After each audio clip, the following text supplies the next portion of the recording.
Alright, let's go. Let's do this. Let's get a move on, get stuff done today. I need to reorganize my screen, though. Hold on just a moment. I had all that time, and of course I was ill-prepared, as always. But, I feel like if you didn't all like that, you wouldn't be here. If you didn't like the very raw nature of the way that I make videos, there are a lot of other people out there with much better production value that I invite you to watch instead. I don't know. In fairness, no, not a single person has ever complained about my production value. Like, uh, which is fine, because out of like the 3 people that watch, that's pretty good. I'm going to, what does that mean? Oh, I have 2,000 ground textures? Excuse me? That seems like a lot. Alright, let's jump back to Surveyor Classic to get going. Of course, this isn't how we start the video. Oh, I've got a... I didn't post a link anywhere. Nobody knows this is happening. Well, some folks probably do. Let me just... Boop. There we go. That's the right date, right? Yeah, today's August the 1st. August the 1st. The 1st of 4th. The 1st of August. I've actually been really having a problem with doing the lisp lately. And it's been really bugging me, because I know that that's not a thing that I always have done. I mumble and I stumble much more than I have before. That rate, I should be, I want to be elected. Anyway. Alright, we should be going good here. Oh, I didn't set what the game was. That's okay. That's okay. I know what we need to do to get ready, to get warmed up. Not Tetris. Let's not play Tetris. Usually there are a few people that have jumped in at the very beginning. This has been a quiet Thursday, which I can understand that. It's very hot here. It's been 90 degrees today. It's going to be 90 degrees tomorrow. It's the kind of day that really just makes you want to go to the beach instead. And if anyone that would normally be watching this is out at the beach, then you have my respect. When Tetris. I did Tetris. I did Sand Tetris once. I could do it again at some point in the future. It's just the fact that it's in a browser makes it a little bit more of a pain, because then I've got to record either my whole screen or I've got to set up just the browser recording, and I don't have that set up. Hello, Dean. Hello, Pat. It's good. We've got some regulars in here now. It was quiet for the last couple of minutes. Too quiet. But I've got lots I could talk about today. I could toot my own horn on this and that. I kind of wanted to complain about home ownership for a little bit, which is really, if we're talking about tooting one's own horn, like I understand that if I complain about home ownership, it's sort of like looking a gift horse in the mouth. For my entire generation, we'll never be able to afford homes. And yeah, I apologize for being, I think, the luckiest person on planet Earth. Like, I don't have to worry about the stress of insane wealth. Not that the stress of insane wealth is really that much. Like, I'd rather be miserable and rich than miserable and poor. And money doesn't buy happiness, but it does buy food. So I'd kill to have the income to afford a house. Yeah, I know, and I'd like to think I didn't even have that much when I did buy this house. I just, once again, got lucky. I put in a volunteer at the Oklahoma Railroad Museum. Haven't heard back yet. Well, if you haven't heard back, if it's like a form or an email or something like that, try calling them. Or just go and talk to somebody. The thing with volunteer orgs like Railroad Museums is there's usually, you know, like maybe one person who reads the emails and things like that, and you'd think, well, obviously they want more volunteers, right? But sometimes the lack of manpower to recruit more volunteers is the more pressing issue. Honestly, if you volunteered to do clerical stuff at whatever railroad museum that you may be at, whether that be you, Pat in Oklahoma, or anybody else, I'm sure they would be very happy. I know of some model railroad clubs that give the treasurer free, no dues, because the work they do is vital to the organization. And I wouldn't be overly surprised if railroad museums felt similarly. Um, Especially smaller ones, you know, ones that are like totally volunteer outfits. I know there are places that we sort of class as railroad museums, but really are something. They're on a different level than that. Like the Valley Railroad comes to mind. The Friends of the Valley Railroad exist, but for the most part, the Valley Railroad is, and everything they do is done off of paid labor, which is surprising for a heritage railroad, uh, because that's really only the top echelon that can afford that. Now, the Valley Railroad is in the top echelon. They are, I think, in like the top 5 for annual ridership last time I was able to look at the numbers for that, which was 2016, so a little while ago, but still. Um, I briefly thought they were top in the country, but that's not true. That honor actually goes to the Grand Canyon Railway, and honestly, it's deserved. Um, Hey, Ellis, just over a week away from running 3025 at the Valley. Oh, yeah, so perfect. Perfect sake. Uh, I hope you have a great time. I know one other person, Mew, did hand on the throttle. He got to drive 40, if I remember correctly. And yeah, it put 40 in a very special place in his heart.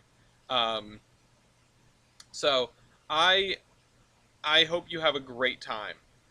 I would love to do that someday. I've never actually been behind the throttle of a steam locomotive, uh, despite everything I have done and the people that I know. So maybe I'm not the most lucky person in the world, but I feel like I'm pretty close. Uh, anyway, yeah, the that sounds like a lot of fun. Good evening, Orion. Um, if if I could, Virgo, I would go over and watch, because I know a previous time when I was there, they were doing hand on the throttle with 40, and 40 was just sort of wandering around on her own, which was fun to witness. And then I think that was when they did the double header with 3025 and 97. Did I see your comment? I did see your comment, but I don't remember what it was, so I'll have to go back to it as soon as I'm done not playing Tetris. Uh, I would love to. August 8th from 5 to 7. I would love to go. August 8th. What day of the week is August 8th? Well, the other problem is, even if I were to, like, leave work and. Oh, wait, that's a week from today, isn't it? You said it's a week from today. That presents problems. Oh, wait, what? Saturday? Wait, August 8th is a Saturday? I'm losing it. But shouldn't that be 7 days from now? Wouldn't that make it a Thursday? Uh, I'm so confused. Uh, anyway, oh shoot. I have not been paying attention. I've been trying to read the comments. Uh, this is why you don't like professionally game, and this is obviously not professional. I did say just over a week. Yeah, but you said August 8th, and then you said Saturday. Why am I getting only Z's? Oh my god. I'm honestly looking at getting into volunteering and might run into the museum on Tuesday if they're open. Cool. Okay. You should go. You should report back. I hope it goes well. I hope you get to meet with people. I've been trying to plan this wedding, as I've mentioned before, and going to the museum where we're going to have this wedding. Oh, it is a Thursday. I'm glad I helped you figure that out, because that would have been really awkward if you showed up on Saturday. Um, Going to the museum where we're going to have this wedding um, has been the only reliable way to get in contact with the people that we are trying to, get uh, like pay and rent their space.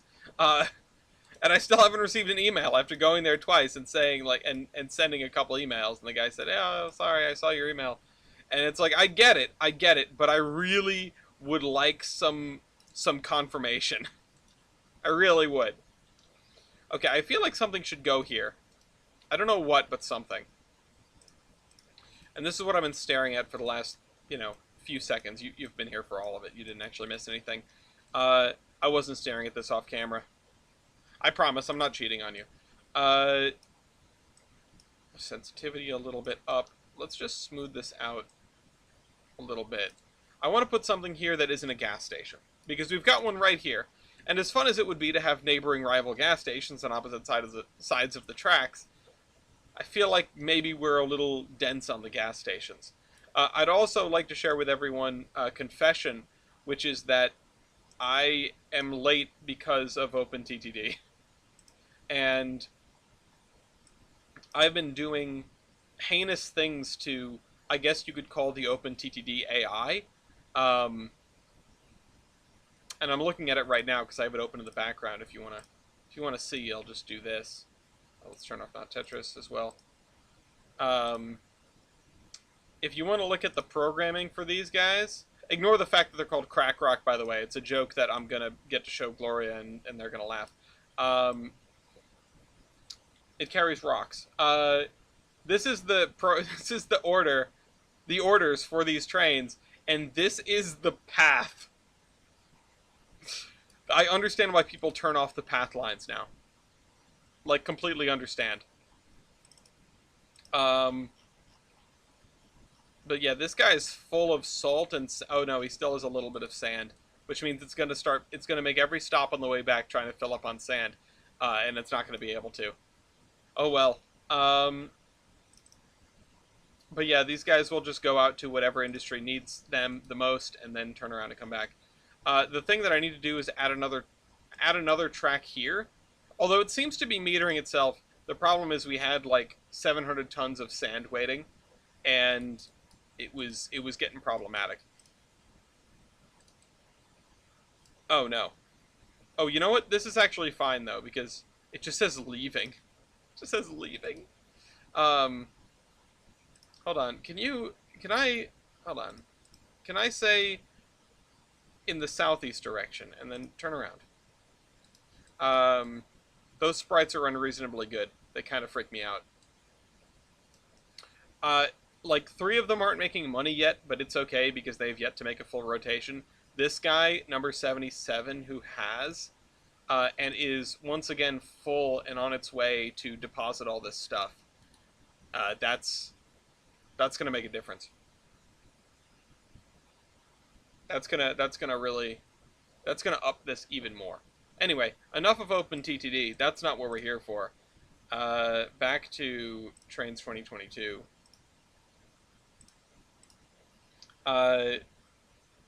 He's starting late. I hadn't noticed. Couple of ancient river channels visible from space in southern Ohio, which date back to pre-glaciation.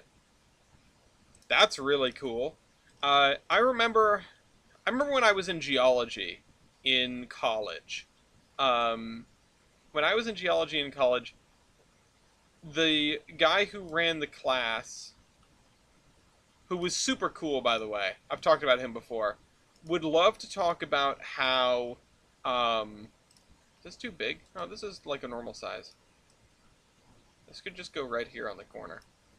Like a showroom or a warehouse or something.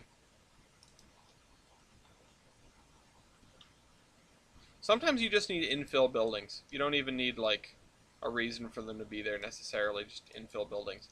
Although this ground is so not flat. He talked about how the Hudson Valley formed and how there was evidence of a huge, like, post-glacial flood that came down the valley because of the river had basically dammed itself in Newburgh, and there was like evidence of that in the geologic record. The thing with this professor is, like, he could have made anything interesting. I would have listened to him talk for hours because he was so excited about what he got to talk about. He was so happy to be a geology teacher.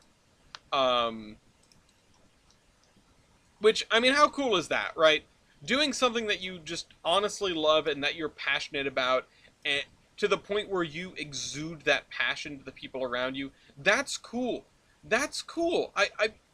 I've been trying to be a better friend and a better person by being more inquisitive into the goings-on around me. how are my friends doing? What have they been up to? What are the factors in their lives? What is leading them to be frustrated or happy or whatever? Let me find out a little bit more. And it's tough to walk the line. It's tough to walk a line of prying versus simple questions. So I try not to delve too deeply.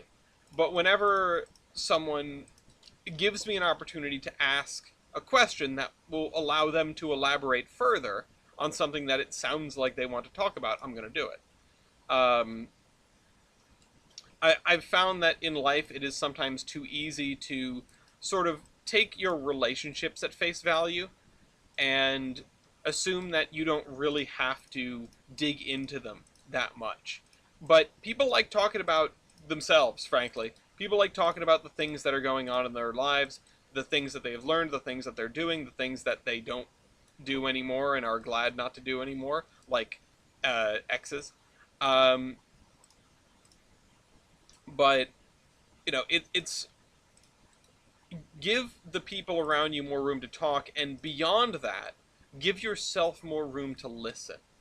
And that's my advice for today. You should always be listening more than you're talking. And I say this as somebody who talks into a microphone for 3 hours a week for your amusement.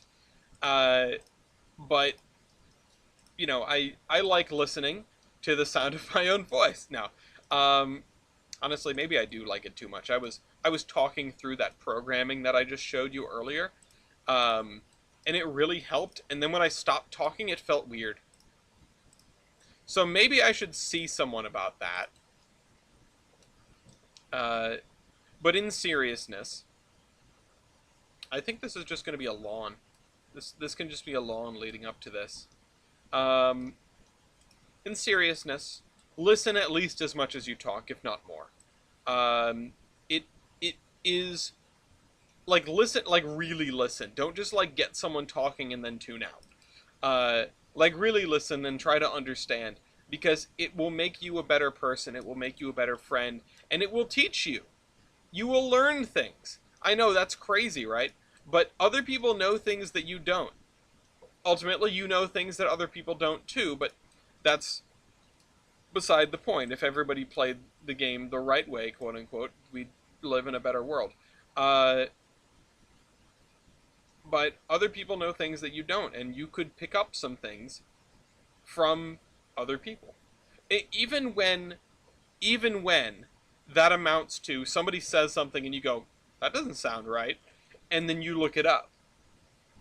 There's no shame in that. And if somebody turns around and does that to you, don't be ashamed. It means somebody was listening.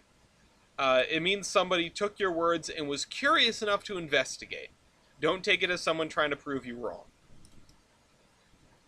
As Adam Savage would say, stop taking it personally. Life is about learning. So this got really philosophical really quick, but I guess I just need to do that now. I just need to get it out of my system, I don't have to grandstand as much anymore in the Discord because I have an actual moderator team and people haven't been totally off the wall. Maybe I should do it more often. But, I don't actually know if people like that or not. Let's do this here. Hi, Mopac. Okay. Yeah, I think that is just going to be a lawn. I don't really know what to put over here. Now, I could put another... Well, no, I've got this parking lot here. We definitely don't need another parking lot. I can be more off the wall if that's what you want. No, I don't, actually. I really don't. I have been appreciating the level of sanity. Modern social media is really bad about that, to the point to me turning off notifications. I'm not sure what you mean, but, everyone, like, I sometimes get in conversations with Gloria where they say something to me and I'm immediately skeptical. And it's not because of them, it's just because of the information, and I go and look it up. And for a while, Gloria very much did not like it when I did this, and I had to sit down and sort of explain it. and say, I'm not doing this because I doubt you. I'm not doing this because I don't think that you are trustworthy. I'm doing this because I want more information. And you should too. Uh, the whole listening rather than proving others wrong. Well, again, it's in the eye of the beholder, right? If you're on the if you're the person like providing the information, right? If you're making a claim and somebody goes and looks it up and says something that's contrary, don't take it personally. Try to look into that and see what you can learn. Challenge your own assumptions. Uh, because there's nothing more true than challenging yourself. I need a rocky outcropping texture, and I feel like I don't know where that went. Uh, I feel like I had one over here, and now I don't know where it is. Oh, it's right. This is it, isn't it? Yes. Okay. I knew it was in this town somewhere. Um, Last time we did a lot of buildings. I'm not sure if I'm up for that anymore. I'm not sure if I'm up for more buildings. We'll probably have to do it, though. Um, I think, and I do this less often than I should, but I do it, and I am, well, proud of myself isn't the right word, but it's something that I think helps me out. And beyond that, it helps me out. It calms me down. Uh, for me, a comment takes up to an hour to make constant cross-checking, and that's not a bad thing. You know, you should always dig into your sources, dig into the truth, dig into, you know, anything, anything that can help you find a more accurate answer. You know, life isn't about who's right. Life is about what's right. Which that's just an adaptation of a political quote. But uh, what I'm trying to say is, I'll stop and reevaluate. Yet claims that Java Minecraft has fewer features. Uh, Depends on how you define a feature. Especially if you're lumping bugs in there, you know? Bethesda games have got lots of features. Love me some Fallout. Uh, the I think it's important to take a step back and reevaluate your positions from time to time, especially when confronted with something that you either vehemently disagree with or incidentally vehemently agree with. You know, I'll take a news article and I'll see, you know, and titles are not always a great way to go by. But if you look at something and you go, "Yeah, yeah, you're damn right." Stop for a second and go, "Well, how could I disagree with this?" You know, be a skeptic, not to the point of conspiracy theories, right? And it's a line to walk, but be a skeptic to your own emotional responses. If you see something and are very angered by it or very happy or are, you know, and this is talking about news primarily, because, you know, politics is a minefield. uh, Take a step back and think, because, you know, you owe it to yourself. uh, Features to give: debug stick, barrier, and light block. Yeah. Technically not wrong, um, but not very helpful. Uh, you have to quantify what's a feature to make a comparison. You have to have quantifiable metrics to make a comparison. We come back to the comparison thing from a few weeks ago. Uh, it's important, right? It's you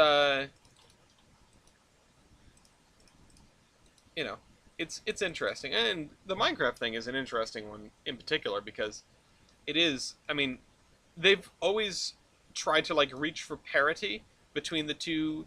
Uh, is a minefield. Yeah, no, not what I mean, but you know, always always be cautious. You never know. Um, but yeah, I think I'm just gonna put a little strip of gravel around the edge there. I think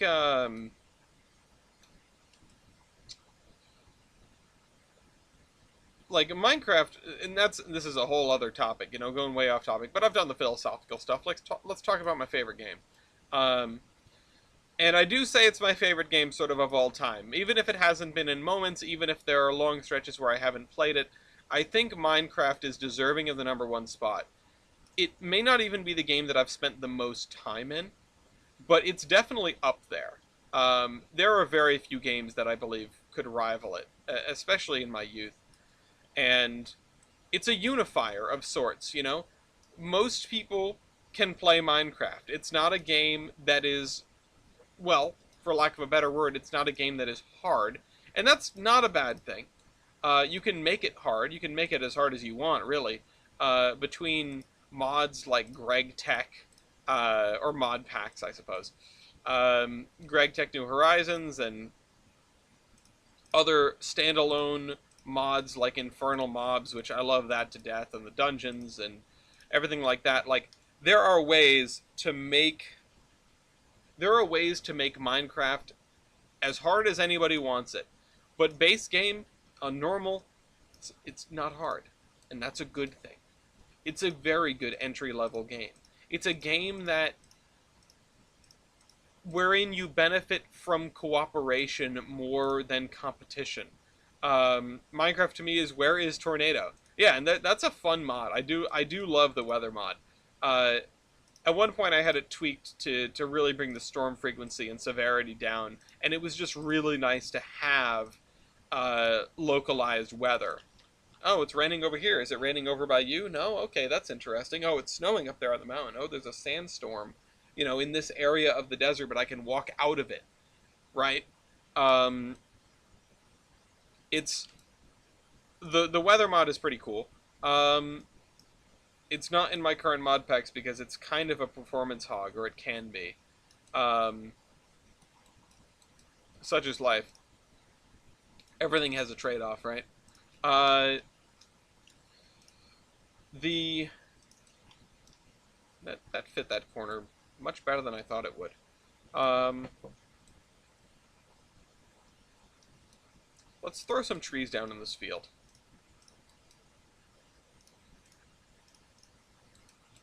I thought it was going to be just an empty field, but it honestly feels kind of weird without some trees in it. So let's do that, and then let's just throw down a bunch of birches. Hello, Brian. Uh, all right. Tomorrow will be the big day. Will be a big day. Oh, not the big day. I was really wondering what the hell was happening. Uh, don't come to school tomorrow. Um, Tomorrow will be the big day. Uh, the K-36 blew up. Immersive rareting plus the tornadoes sounds like a recipe for some serious trouble. It's the same reason why I wouldn't turn on why I won't turn on the disasters on the OpenTTD server. It's a recipe for making the game more annoying. But of course, dying in a boiler explosion, Orion, you have my praise. All right, shrub spline, please, because I missed it in this area. I put down the trees and didn't put down shrubs. A lot of the stuff is impermeable. I know that in a modern context, right, a temperate North American forest being impermeable is usually a sign of rampant growth of invasive species. Like the the world 600, 700 years ago, or the deciduous Appalachian forests several hundred years ago, were not this choked with every kind of plant imaginable. Um, because nature has a way of balancing itself out like that. It takes thousands of years to find equilibrium, but it will, or at least something that resembles equilibrium. Um, and yeah, your birthday is tomorrow. Congratulations. Um,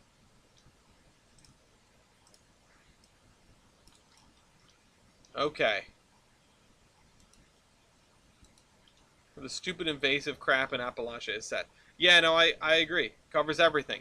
Prickers and junk are also not fun.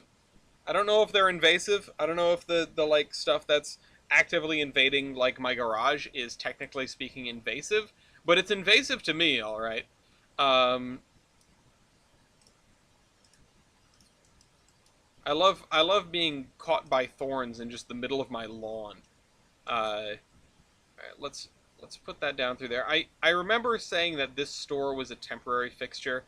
If I didn't if I found a better place for it. We're at the point where I have not, in fact, found a better place for it, and uh, so it's going to stay here.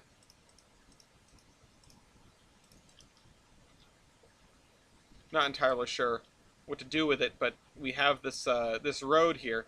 Does this road need to be more dense? That's something I would be curious about. We have a decorative bush that smells bad, and the thorns go through the garden and welding gloves.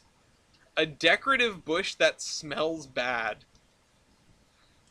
I might want to rethink my decor if I were you, but I assume that you're already you're probably ahead of me on that. Thorns that can go through welding gloves are kind of brutal actually. Okay. You know what I like? I like the fact that we have sort of organically grown um,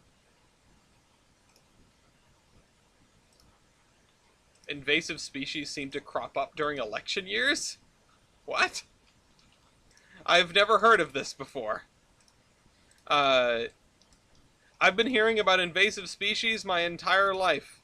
It's had no correlation uh, to elections. In fact, the thing that I'm referencing, or the thing that made me think about it most recently, was an episode of a podcast that came out probably a year ago or more now. So I don't know about that, but it doesn't surprise me that you hear about them more when there is the opportunity for political pressure, right?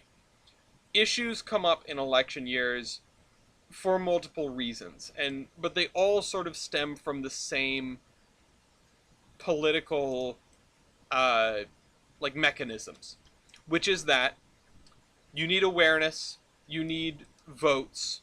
You know, the people need awareness, and the politicians need votes. The people are able to put pressure on folks that are going to be elected or re-elected by making their positions clear. And if you have a position that involves invasive species or really anything at all, right, uh, it behooves you to bring it up at a time where you can make it political capital. Um, you know, politics is everything. Everything is politics. It's not really that strange for me to say. Um, our entire everything in our lives is permeated and governed by politics in one way or another. Nothing is truly in a vacuum. Um, and with that in mind, no issue strikes me as being off the table for a prospective politician or incumbent politician to make a part of their campaign. If it will make people happy to have things a certain way, well, that's what politics is for, isn't it? Um, so it doesn't. You know, in the RNN Fast Freight SD50 diffuse maps that exist, been seeing so many with the fast freight scheme and have no idea where they got it from. I am not the right person to ask. Uh, it it's a good question. If anyone in the chat knows, please say as much. And if anyone watching the VOD knows, feel free to leave a comment as much. That's a really good. That's a stumper. I have no idea. I haven't seen anyone with it, but that's just me. Um. Anyway, everything's politics. You know. Um. The thing is, any issue is going to be louder in an election year.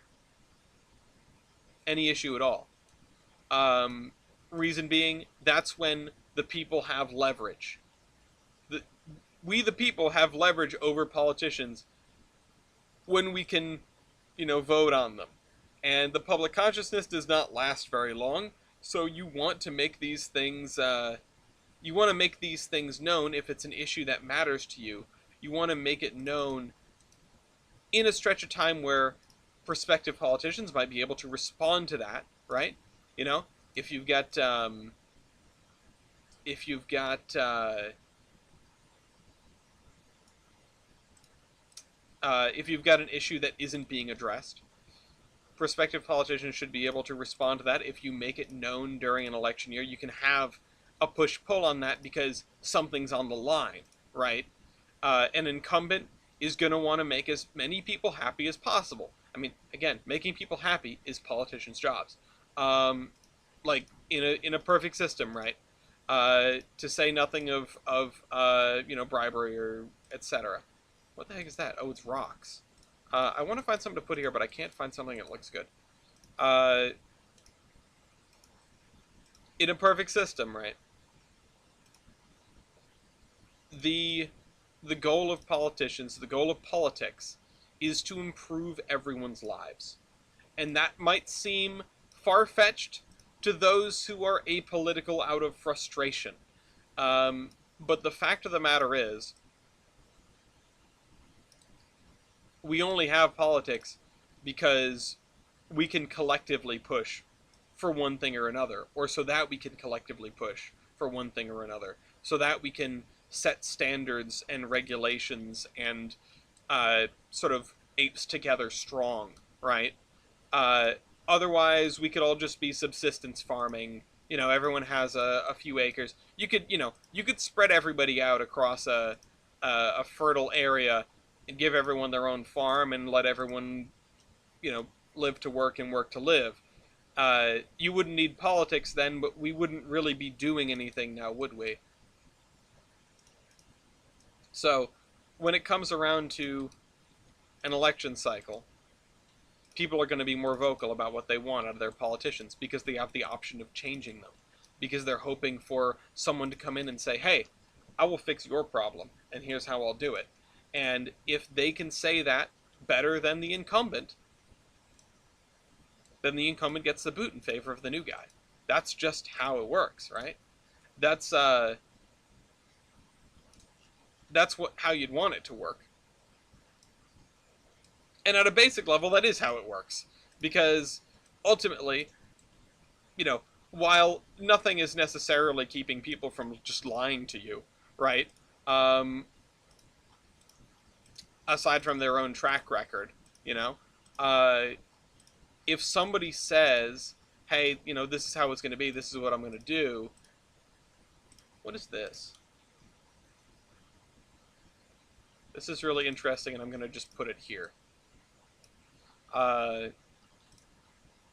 Somebody says this is what I'm going to do and then doesn't do it, there's a much higher chance that they're going to get voted out next time around, right?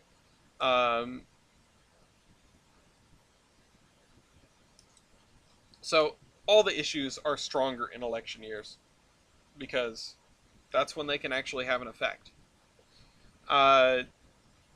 It's much harder to put pressure on a lame duck. It's much harder to put pressure on someone who is a long way from being threatened, right? If you have many more years left on your term, or in some cases, in some systems, unlimited years left on your term, then you don't really have to respond to anyone. You're going to keep your job. On the flip side, you can go by your own moral compass. You can go by whatever feels right to you. On the flip side, politicians, especially those with short cycles, are sort of more bound by public opinion because there is a non-zero chance that if something were to not go in their favor, they just won't have a job next term. That's a good thing. Anyway. For those with military experience, kind of like my senator who's currently Trump's VP choice. He has military experience? That's interesting. I've been thinking about potential VPs on the other side. There's one VP that's chosen, and there's one VP that isn't. It would be interesting to see uh, Mark Kelly out there because it'd be cool to have an astronaut in the White House, right? Um, so yeah, I mean it's certainly a preference. I can see why you might prefer that. Uh, the thing that the thing that always the thing to catch yourself on, the thing I catch myself on when I think about stuff like that, is that somebody's experience and their politics might not necessarily one might not necessarily inform the other. And what you might want out of a politician in terms of what are they going to do for you might be diametrically opposed. Again, the two things aren't related, but if you look at a person, right? If you're only laying down one qualifier, then you might end up in trouble because you could put in somebody that you say, well, this person has the qualifications I want, but if they're not going to lay down the policy that you want, they're not the politician for you. And of course, no one's going to be perfect, right? Nobody is going to make you completely happy. If somebody does, you're probably them.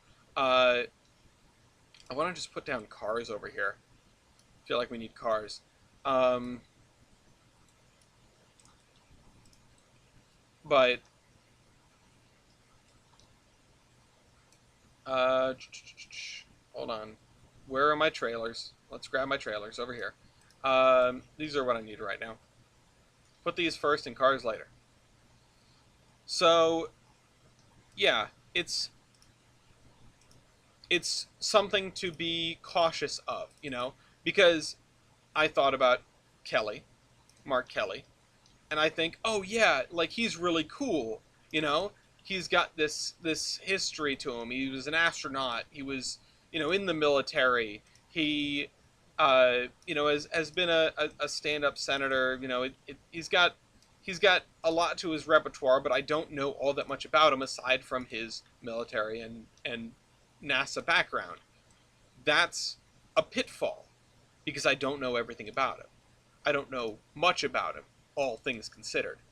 And that's something to be careful of. You know, what is this person going to do for me? What is a leadership of this individual going to look like? Policies, and also, on top of policies, because the executive branch doesn't tend to make policy, uh, it just approves it. You need to look at sort of what is, what you got to consider the duties of a given office when you're considering a person for it. Of course, that's sort of what I'm digging into. Without, that's what I'm beating around the bush without getting too specific on. It is this person going to be a good fit for this position beyond what I like about a person? Uh, and the fact of the matter is, Mark Kelly is probably not the VP choice for me, all things considered. Uh, there are some stances that, after learning more about him, I don't agree with as strongly as I would like. Arnold Schwarzenegger saved the world from Terminators at least twice. That is actually a good point. Uh, that brings up a lot of important stuff. We need to always remember that because Skynet could have doomed us all. Uh, anyway, back to fun stuff. Would you recommend Railroader to someone who's completely new to it? Honestly, yeah, I would. And here's the deal. Here's the deal with Railroader. It is an excellent entry-level train game. It is not overly complicated, and the stuff that is complex in a way that makes the gameplay more interesting and not makes life more difficult, right? Um, and that's something that is that's a pitfall. Gloria has been asking me questions from time to time about OpenTTD because I've been playing it a buttload. I'm playing it now. It's open in the background. Uh, I oh, that's not great.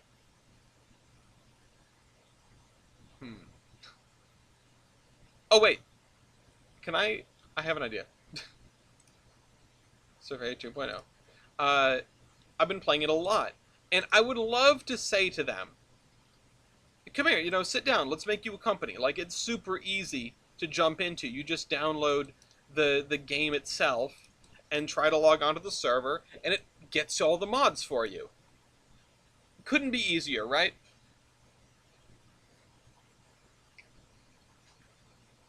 Um, couldn't be easier. Uh, but then I think about what I've created. I've created a mod pack, if you'll call it that. I know a new GRF and a mod are not necessarily analogous, um, but I've created a mod pack that is complex, that is explicitly difficult, and that does not explain a single damn thing to you, especially if you are a new player of the game. I would love to have Gloria jump on the server and just make like a bus network and watch line go up, right? Because who doesn't like that? Uh, but I haven't even pitched it. I haven't pitched it because it's not a good idea. I haven't pitched it because it's an incredibly complex arrangement that would take a lot of tutorialing, frankly, for anyone to have fun with it as a brand new player. Now, anyone that is in the Discord, I invite you to join anyway, because there's really no penalty for failure. You know, if you get in there and you're not going to be discouraged, you get in there and you just throw down a couple bus stops and a couple of buses, and you watch line go up. It'll be slow, but it's not hard to have a guaranteed return on investment in on our OpenTTD server. It's not hard to have that. Now, if you want a big return on investment, then you're gambling more. Uh, and this wasn't just an excuse for me to talk about OpenTTD again.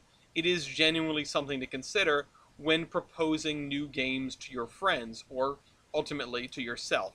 Now, you are the biggest judge of what you will tolerate. You're the best judge of what you will tolerate.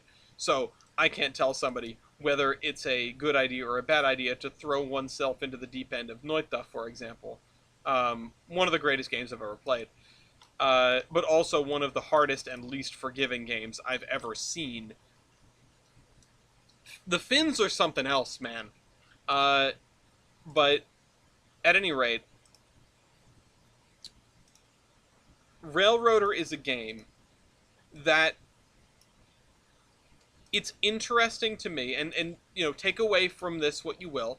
This is a point in the direction of trying it. It's interesting to me to see that a lot of the complaints about Railroader when it first came out were how simple it was.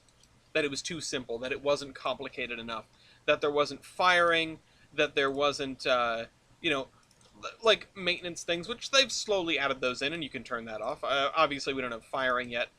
Like the operation was too stale, right? Or too simple. You have your levers and you go.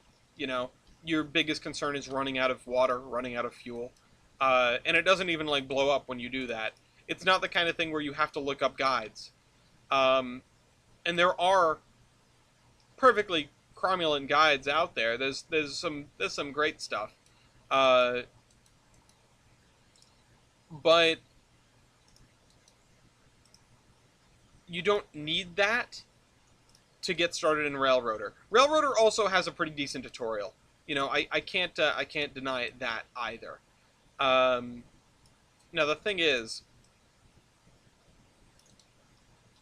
it's these things. It's like the uncomplicatedness, that makes it good, or good for a new player. It is something that you can just jump into. And I say the thing is, like I was going to lead into something contrary to that, but I really don't have anything contrary to that. Contrary, yeah. Um, it is a great game.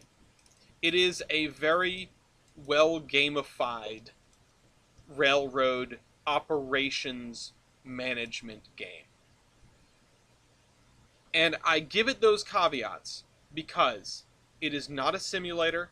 It is not a uh, it is not a simulator. It is not a you know a thing where your focus is on how do I run the train like Derail Valley. Derail Valley is an outstanding game, like top of the line in as far as train games go. The ops are lacking. The ops are disappointing unless you set a lot of stuff for yourself and you say I'm going to pick up these cars and these cars and these cars and then do this, this, and this, or you get something like the persistent jobs mod or whatever to make your life more difficult. Um, you don't really have to. You don't really have too much to worry about on the logistics side. You just get a you get a thing, you get a contract or whatever it's called, you get a job, you get a locomotive from the yard, and you run the thing. And the running is the best part. The running is the part that matters. In Railroader, the running is not the part that matters. It's a really big puzzle game disguised as a train simulator. Um, it is, you figure out how to make stuff work today to get yourself to tomorrow, and you get some money for it, and you upgrade your everything. And yeah, every day is different shunting puzzle for Railroader. It's exactly what it is. It's honestly a great way to put it. Every day is different shunting puzzle. It is a railroad wide shunting puzzle, and you can make it better. You can make it worse. One of my favorite things is to mess with the blocking at interchange. When the cars come in, you can have them set for you can have them set for blocked, mostly blocked, somewhat blocked, or hostile, which is the cars are thrown at you in a completely random order. Or it may even be sort of the Spotify random order, where it's not actually random, it's specifically tailored to make your life hard. Um, and when you do that, the cars also will come in with increasingly varied, like, maintenance issues. I think that's how that works. Um, I'm realizing we have this here and we don't have a parking lot for it. Um, but yeah, I'm gonna try to copy this. It's gonna be a real pain, but I'm gonna try to copy this. If it works, I might do it like more than once. I'm gonna try to select everything, and if I misclick, then I misclick. Okay. I have to shift click all the things. And I want to copy paste it. I can see OpenTTD in the very bottom left corner of my screen moving. You can't see it. It's kind of crazy. I thought I saw something moving and I went, oh, is there, like, are there ants climbing up my freaking monitor or something? No, it's just my trains. It's my trains. Okay. Let's grab these. Now, there's going to be, like, some decay here. Like, I'm going to miss something. And I'm going to paste this and there's going to be one or two things missing. Ooh, you've almost figured out Trainz Dem? That's cool. Trainz Dem is great. Or Trainz Dem. For some reason, I always thought it was Trainz Dem because I'm used to it. Just, it goes with trains, right? Trainz Dem. I don't know when the last time I've seen it spelled out is. That's part of my problem. So, that's really cool, Mopac. Doing Dem stuff is a blast.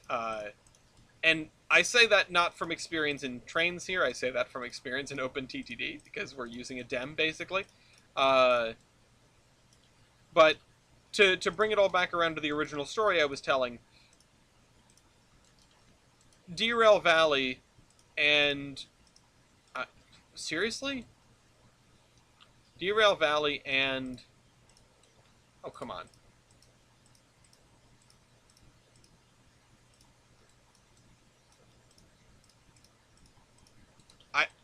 I don't know what to do with that. Derail Valley and Railroader are in similar positions on the game spectrum, where a lot of stuff is thrown out the window to make a better game. And that's a good thing for them. If you want hardcore ops, if you want everything to suck, if you want life to be hard, go play Run 8. And that's not me ragging on Run 8. That's just what Run 8 is. I love Run 8, honestly. It is a really well done simulation. However, it is so hard and so hard to get into, and every time I open it up, I have no idea what I'm doing. So, it's one of those things. Uh, Run 8 is the simulator, Railroader and Derail Valley are the game. Long story short, I would recommend it, especially with what you're saying. Any locomotives to get first in Railroader, or is it completely personal? Um, Interesting question. I'm sure there's a meta, and honestly, I don't like the fact that there's probably a meta. That's one of Railroader's biggest problems to me, is that unless you set your own goals, every run through the game is going to be the same. Now, a run through the game definitely takes long enough that that doesn't really matter. It's not Noita, it's not a roguelike or a roguelite. You're not expected to be going back to square one all the time. You're expected to make a save and stick with it, and play on it probably by yourself or with the same group of people all the time. And please let me select the fence. Thank you. And because of that, I'm realizing I could have just done a bounding box. Oh well. This is like popping bubble wrap. Um,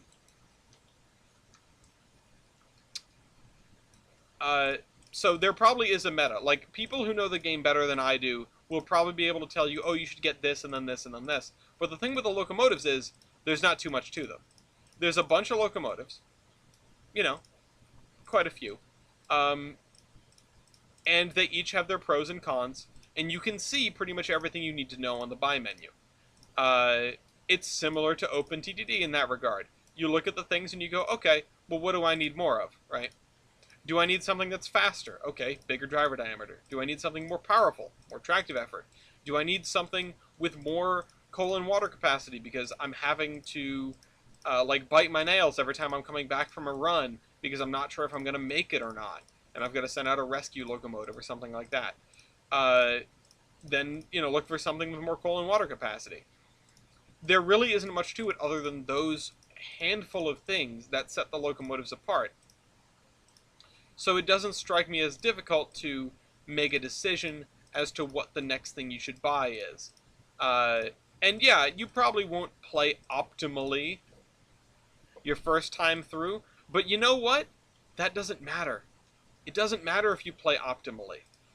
Almost every playstyle is going to work. It's a game that is hard for you to fail. And similar to Minecraft, that's a good thing. It makes it better because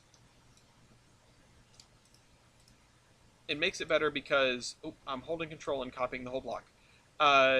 Because you don't have to worry about, like, oh god, am I gonna screw this up? Am I gonna go back to the beginning? It's not Noita, it's not XCOM. XCOM is another good example of a game where you pay for suffering. That's XCOM, baby. When you get a bad roll and you lose, your best soldiers just because, and there are ways it can be avoided, but for the most part, you're just sort of at the mercy of dice rolls. Well, maybe not for the most part. That's overselling it. You can definitely play smart, there are skills you can develop for that game, but skills and strategies, etc., etc. I don't want to sell XCOM short. It's not dice rolls all the time. But you can get a series of bad dice rolls and have a really bad time. There's not much you can do to prevent that.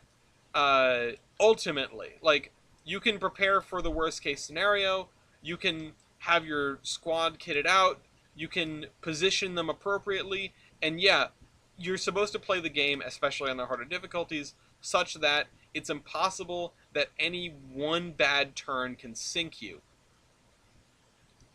But not everyone is a god. So you end up screwing up, you end up losing people, you end up losing missions, you end up sometimes losing games after investing dozens of hours into them. And you go, well, I hope I'll do better next time. Railroader is not like that.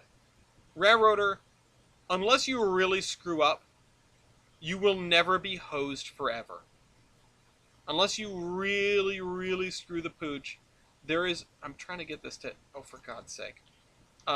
There is very little you can do that will make your run completely unsalvageable. Maxing out your loan and then binning all your locomotives is one of them. But if you drive safely, or let the AI drive for you, which I'm sure you all will expect that I'm very partial to, um, uh, you will have a fine time. Can you spec your engines like the Southern Pacific and Tennessee? Depends what you mean by spec. There's not a lot of customization with the base engines. It's certainly no Century of Steam. Uh, there are there's a pretty good modding scene for the game right now, and I assume that's only really going to get better as time goes on. This block is slightly narrower than the other one. Well, whatever. Uh, there's a yeah there's a Railroad doesn't have a 484 yet, but give it a little while. I'm sure the modders will figure out the best one to throw in and then put in 5. Uh, we have, like, big articulateds in the game and stuff like that. Can you put the daylight livery in a Burke? See, no. Well, you probably... there might be a way to do something like that. You can't... The customization in that game, like, lacking isn't the word I want to use, but there isn't a ton of it, and that may be one of the game's biggest faults at this point in time. Of course, I'm going to start all over again because I misclicked. You can't throw different liveries on stuff. You can change some of the paint colors on certain locomotives, on the diesel locomotives in particular. You can change what all the locomotives say. That's nice. You know, you're not railroaded into one company. You can write whatever you want on the side of your locomotives.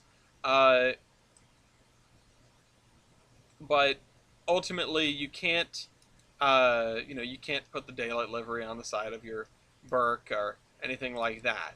It would be fun if you could, and there are almost certainly some valiant modders out there working on solving that exact problem as we speak. But it is one of those things that, well, it's still an early access game, number one, and number two, it's not. It's less than the focus, and they're getting a lot of the bones in right now. All of the additions, almost all of the additions to the game to this point have been excellent and well devised and welcome. Things like the maintenance on your locomotives and the maintenance on cars being revamped and introduced, respectively.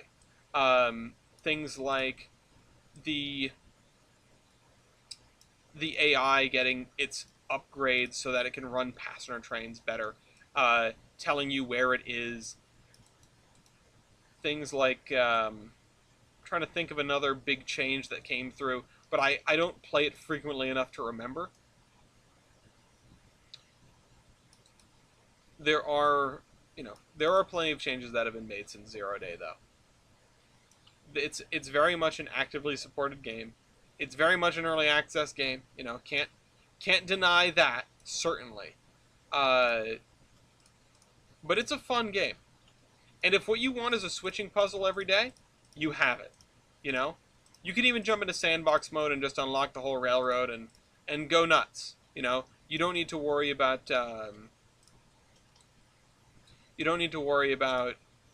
doing the whole career progression if you don't want to. Now, the career progression I think is quite fun, but that's just me. There is already a mod for F7s, funnily enough. There's already a mod for F7s. I don't know about streamlined coaches. It'd be nice to get some more coaches in the game, especially some older ones and some newer ones. A couple weeks ago over on the community channel, if I remember right, I think I streamed it, I can't remember. We did Railroader, but it's the 1800s, where we tried to run a mixed train across the railroad without using air brakes. They made a Strasburg Thomas mod for Railroader, yeah, and they did surgery on a grate. Isn't that crazy? No, I'm just busting your chops, of course. Yeah, that's a wild one. That's a fun one. That we have a Thomas mod.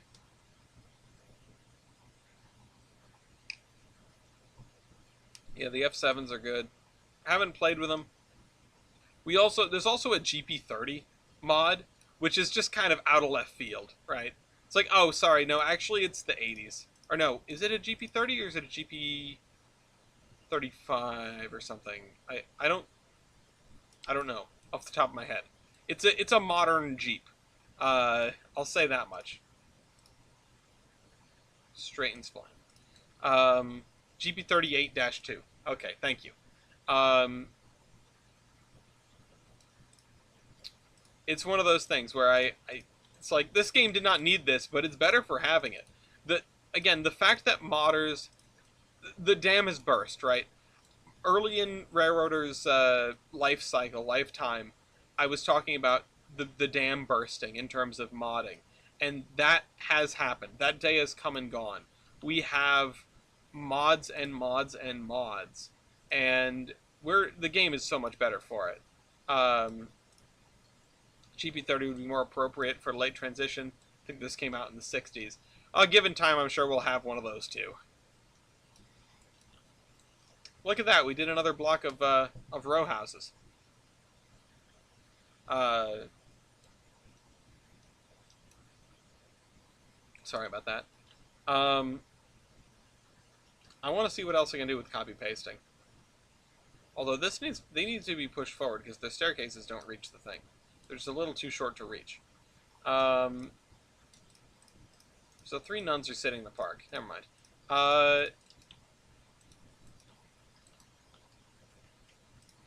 Yay, give me that fence. Cool. I'm gonna scoot these guys forward. Give me that. It's nice to play with big chunks of stuff. Makes life so much easier. I actually want to scoot this back to line them up with the very edge, so that it looks more like this row, the little section further away. The thing with doing residential is you can get away with a lot of copy paste. It's far from a bad idea to at least try, right?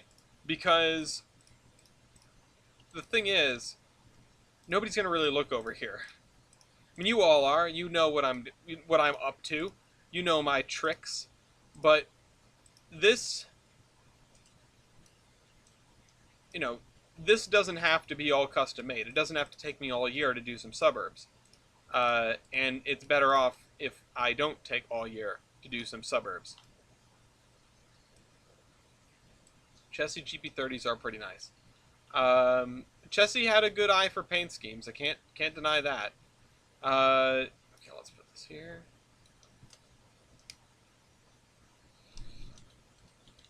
And just the yellow, like, they made paint schemes that popped, and it worked. It worked for them. Okay, anyway.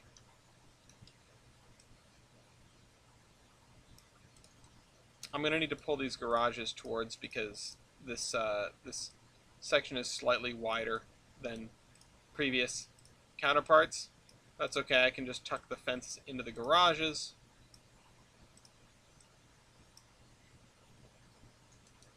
And what is going on here? Oh, I see what's happened here. Hold on. Split. Separate splines.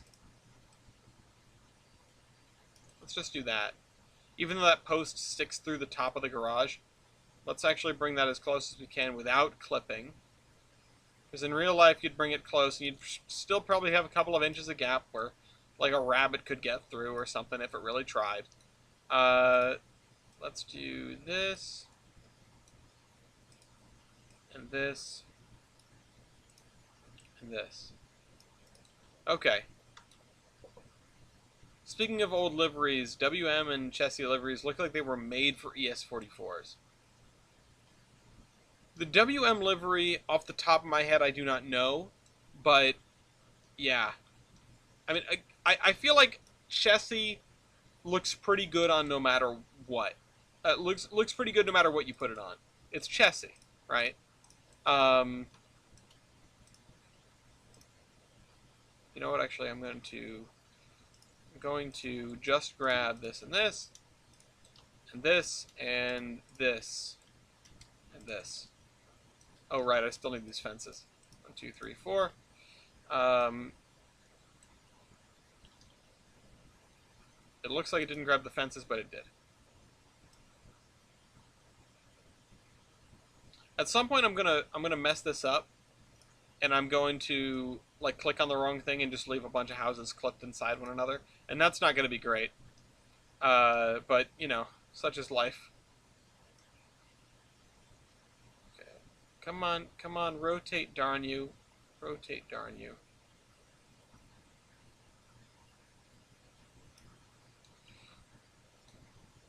Man, the rotation is the thing I have the most trouble with in Surveyor 2.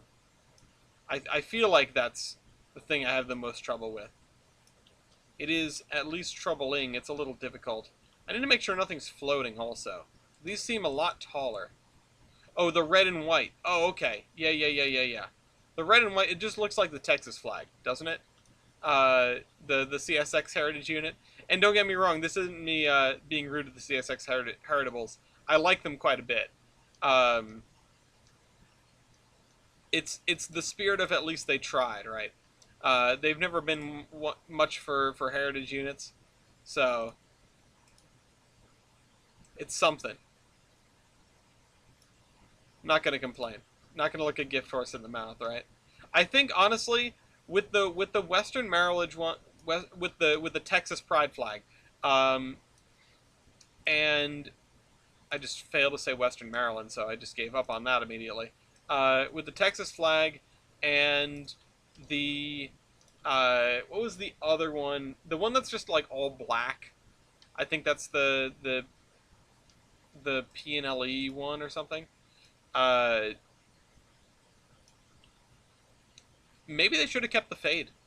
I know like, and I swear I'm not having a controversial opinion for the sake of having a controversial opinion. That's like on the internet. That's almost like a thing to do, right? Just to get people to argue with you and tell yourself that you're different and therefore cooler. Um, I didn't really dislike the fade. Maybe just my standards are really low. I didn't hate it. I didn't love it, certainly, but I definitely didn't hate it. Um, and the take of they shouldn't look like anything special on the front, it's a little spicy, but I don't disagree with it. You know, I think that these fences are all floating, aren't they? I think that the fact that you don't know that you're about to see a heritage unit when it comes by, or as some others have put it, it just looks like the same. You know, it belongs to the same company. You can always tell. Uh, I think that fact is, you know, it's maybe not the thing to do, right? Like it doesn't make heritage units better, but it's an interesting take on them. Uh, and we should be praising interesting takes in a world of milk toast and white bread. Uh, like it's it's cool that CSX has decided to do heritage units after all this time. If we as like a foamer community can just not piss and moan about them for 5 minutes, it would be great. And I know I hesitate to do I hesitate to complain about complaining, right? Because it's just more complaining. And some people will set up the straw man and say, yeah, you know, like I hate the way this thing is. Like people are so angry about blah blah blah. Okay, people are so angry about something. Show me the people that are angry. Like sometimes no one's actually angry. Sometimes it's just people want to be riled up, so they come up with a fictitious enemy, right? Uh, and I'm saying that just to be cautious, right? Be cautious of people are saying. Be cautious of, you know, people are so angry about, you know, be cautious of complaining about complaining. And, you know, take care to much of the advice I give, I feel like a lot of it boils down to do this if you want to be pissed off less. Because I try to live my life not pissed, right? Uh, I try to live my life not frustrated all the time, and I know too many people who don't. I know too many people who seem to just be angry at everything constantly. And that's no way to live. If you can be if you can find a way to be happier, do that. You know, don't revel in things that make you angry. Don't uh, subject yourself to things that hurt if you can help it. You know, uh, and take care. If there's something that I see that I know is going to be polarizing, that I know is going to piss me off, and that isn't going to really inform me at all, like it's not going to change my stances on something. It's not going to change, how I go through life. Just move on. You know, I don't need to. I don't need to indulge in that. I don't need to just rile myself up, right? Uh, really like the logo that puts the CSX logo, or livery that puts the CSX logo in a boxcar. Yeah, and that's what YN3 or yeah, like Dark Future or whatever, or the later Dark Future. I used to know these all by heart. Um, I really do like the CSX boxcar logo. It's neat.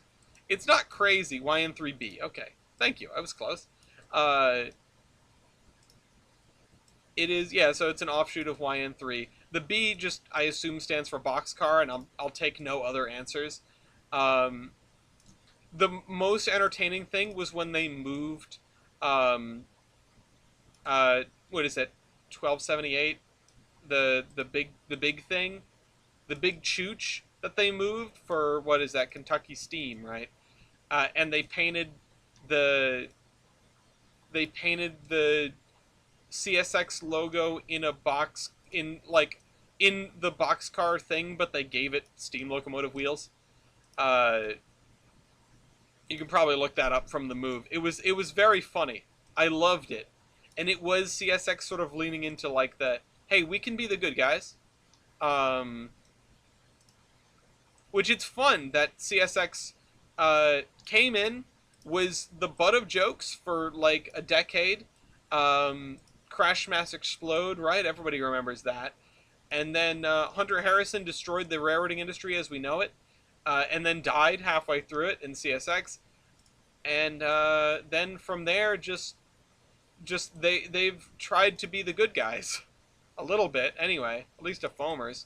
Um, 2716.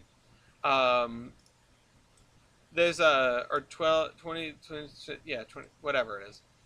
There's a lot. There's the Empress and the Kentucky Steam Engine have similar numbers, and it always confuses me. Uh, but it would also be nice to see the Empress out a little bit more. Maybe to a place that a 587. Hey, I remember that movie. Uh, maybe to a place that doesn't. Maybe to a place that actually knows what the hell to do when confronted with the steam excursion. Like we talked about how like a disastrous is overselling it because it wasn't like a disaster. Yes, someone died and that's tragic, but somebody died to 844 as well, so we can't really draw any conclusions from that.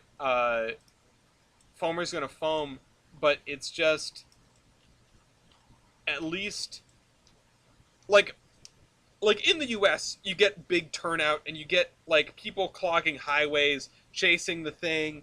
Um, you can compare that to like Britain, where just like seeing Flying Scotsman go by on an average Tuesday isn't that crazy. It's just like, oh, neat, look, it's Flying Scotsman. Um, and on the flip side, in the U.S. we have some level of that. Uh, people foam harder in the U.S. because it's rarer to see a locomotive doing the mango gobbles out on the main line.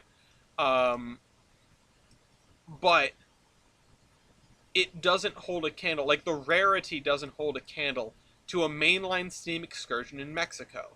And so when you look at that, you understand why people lost their minds and didn't know what to do. Beyond just the foamers, right? And the general public, the authorities being incapable of holding back these tremendous waves of people who want to see their first steam locomotive probably in their entire lives for a lot of these people. Uh, like, it would be. It doesn't surprise me. I hold no ill will to the insanity, right?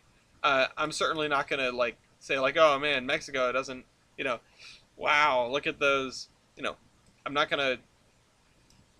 What I'm saying is, you have to be very careful to not stray this conversation into something that could be misconstrued as racist. Uh, and my point is that I understand why there was such fervor. It's not a Mexicans thing. It's oh my god, a steam locomotive for the first time in forever. Uh, Having a front row seat to foam is always great. Uh, I have heard some rumors. Oh, for crying out loud! I've heard some rumors about foam in Rhode Island that sadly I cannot share. But I will. I am very excited, and I hope these dreams come true. Uh, Now you're welcome to speculate on whatever, because it really might not be anything at all. Uh,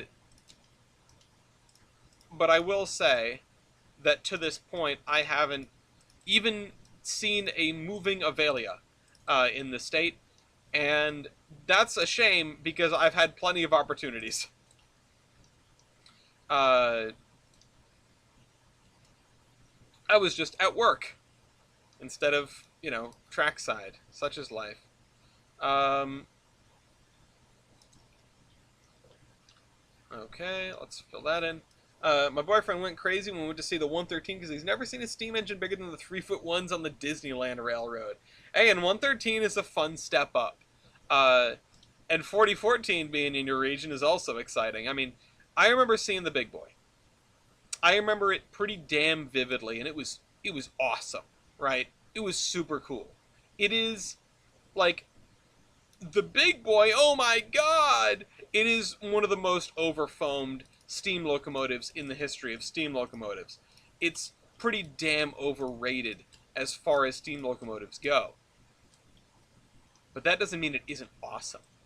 You know, if it's rated up here, but it's still here, like if the real rating is still crazy high, it's just that people have blown it through the roof. It's still really cool. Like, I'm not a UP foamer. I'm not. I don't really care for the big boy. It's not the longest locomotive. It's not the heaviest locomotive. It's not the most powerful locomotive. Two of those three belong to the Pennsylvania. Uh, but the yeah, I agree with the putting freight behind 4014. That would be so dope. Uh, but when I'm face to face with 4014 in Steam, oh my god, it's so goddamn cool, right? Like, how can you deny that? Uh, it is the largest operating steam locomotive in the world. It is the big boy. It is most people's first introduction to trains, or at least pretty early in the development of foam. You go through the big boy phase. You go through the UP foamer phase, and some people don't leave it, and that's cool, and that's fine. Like, Union Pacific is terrible, but like their steam was kind of neat. Uh, the Dream Crushers, right? Anyone remember that from the old podcasts? Uh, the Okay. No, the UP is the UP, and they've got a big chooch, and it's kind of dope. I won't lie. Like with ships, everyone goes through the Yamato phase. Yeah, or like the Enterprise phase, right? I had that. I can't remember if I went through a Yamato phase, but if my dad told me that I did, I would believe him. Partially because he's a very trustworthy person, but partially because, yeah, it just kind of makes sense. It's the biggest. Oh my god. It's got 18.1-inch guns. It's enormous. It's the largest thing. They broke the treaty with it. Oh my god. If only we could have had a one-on-one against Iowa or something. It's just foam of a different color. Uh, the Enterprise phase never ended for me thanks to Star Trek. Very real, like yes, uh, and it shouldn't because the Enterprise CV-6 is one of the coolest ships that the U.S. Navy has ever had. CVN-65 is one of the coolest ships that the U.S. Navy has ever had. Like, there's a reason to love the Enterprise on top of the Star Trek thing. But the Star Trek thing is also valid. I watched the first season of Lower Decks not too long ago because it is available on YouTube for free, or at least it was. And God, that series is so funny. That series is like you took the best parts of the Orville, which was already a pretty good show. I watched the first two seasons before it went off TV. Um, yeah, Save Lower Decks is you're goddamn right, dude. Um, anyway, uh, yeah, love Lower Decks. What a good show. You took all the fun parts of the Orville and just like distilled them and made the setting something that works even better. Like it's okay if it's okay if they're incompetent. They're just Lower Decks, right? Um, it's okay if goofy stuff happens on their watch. They're just Lower Decks. Uh, they name dropped the Cerritos in season 2 of I can't see it. There's a notification of Star Trek Prodigy. And they even had the crossover with Strange New Worlds, which it's so great. It's so cool. I love Star Trek. I really do. I I'm not as like in the fandom as one could be, but I grew up on Star Trek. My favorite ship is probably the Enterprise, no bloody A, B, C, or D. Um, and because I think the very first Trek I watched was the original series, which is a weird and difficult place to start because, God, it's so campy. It's so campy. But like all TV in that era was, even going back and watching like early Stargate SG-1 is hard. And on some levels, before they got their feet on the ground, hard. Um, but still, you power through that and you get one of the greatest sci-fi shows ever made. Uh, my personal favorite of the Star franchises, I think Stargate is like top of the list. Um, but it's a very different show than Star Trek or Star Wars. But then again, Star Trek and Star Wars are also very different to one another. Anything with those three things, it's like you get the three like areas that you really need to nail in terms of space blank genre, right?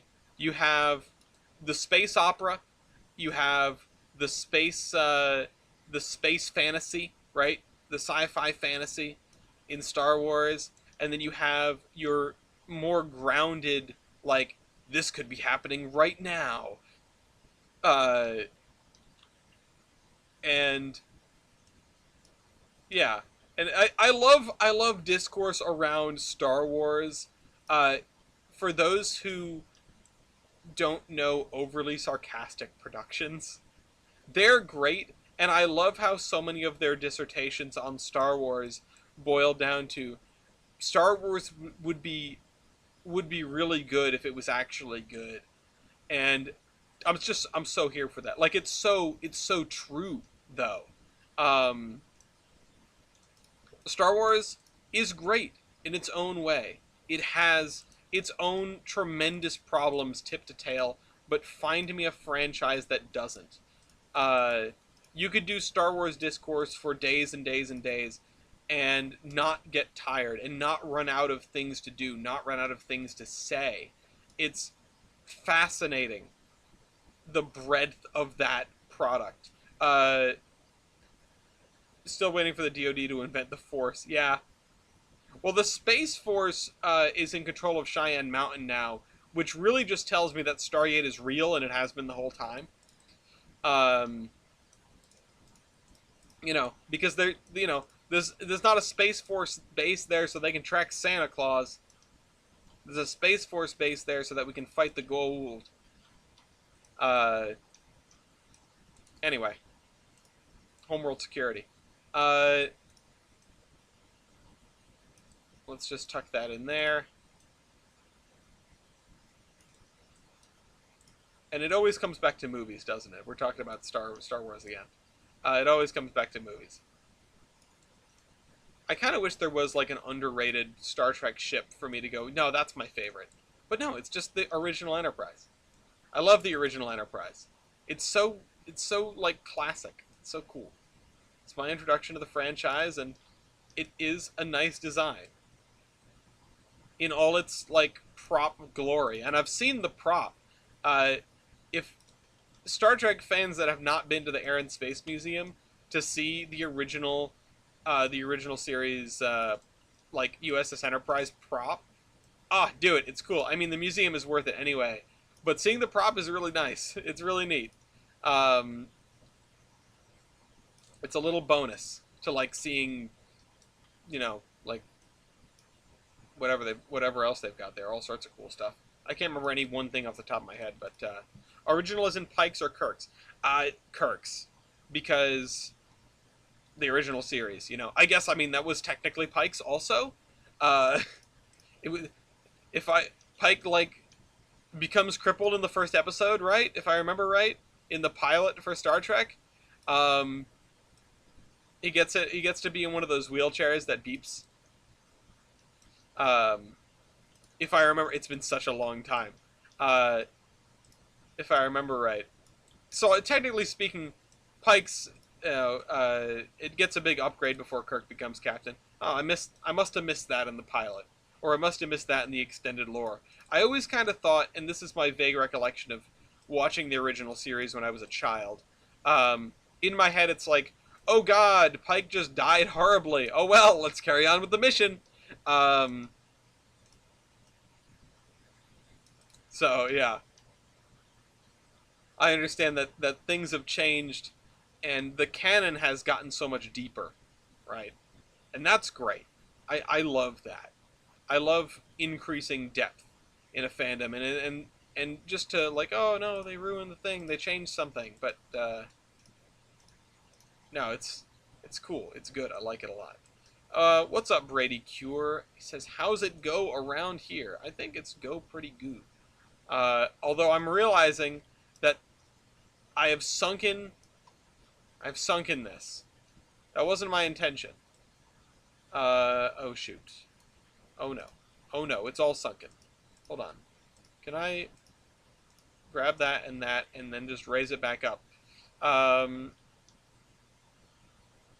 the starships are more likely... Realistic starships are more likely to look like the ships from Halo. Then the Star Trek ship or a Star Wars ship, yeah, I guess. But they're probably not going to look like that either.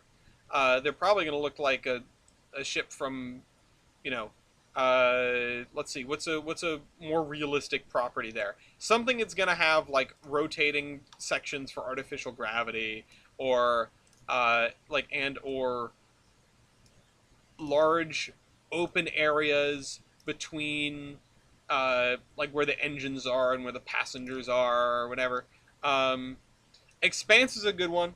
Expanse does a really good job at grounding science fiction.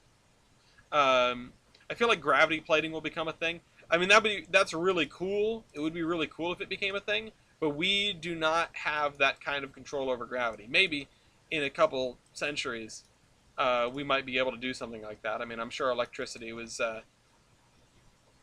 people probably felt the same way about electricity in the 1600s or whatever. Or, let's see, when did Ben, okay, that would have been the 1700s. Ben Franklin realized that lightning and electricity were the same thing. Um, but there was certainly no notion of being able to light and heat your house with it. Um, Also, the ships from the Avatar movies, I haven't seen those movies. So I can't say one way or the other. What I can say is, I actually think I want to grab this section of stuff right here at the end. What I can say is, the ship from Passengers comes to mind. It really depends on a lot of things, but I think looking at the technology we have and our understanding of physics, you're going to have big separations between where the engines are and where the people are. And that's really not a problem because you don't have aerodynamic forces in space. You're going to have rotating sections for gravity. You're going to have areas within that act as like greenhouses. You're going to have probably a not insignificant amount of solar panels if you're traveling within a star system, but outside of that, not a chance, because what are you going to do with the solar panels way out there? You're probably going to have nuclear powered ships, whether that be fission or fusion, assuming that fusion does not continue to escape us. Then we'll probably have fusion power because hydrogen is super plentiful in the universe and uranium is much less plentiful in the universe. And you're also probably going to have not a lot of areas, like, I mean, you're going to be building spinning submarines, because you're going to have to, if you're getting up to any substantial rate of speed, you're going to have to worry about your being hit by micrometeoroids. Actually, it doesn't matter what speed you're going because they're all going really fast. You're going to have shielded ships, with multiple layers of stuff like, okay, Lafayette. With multiple layers of stuff like you're going to have, what the hell?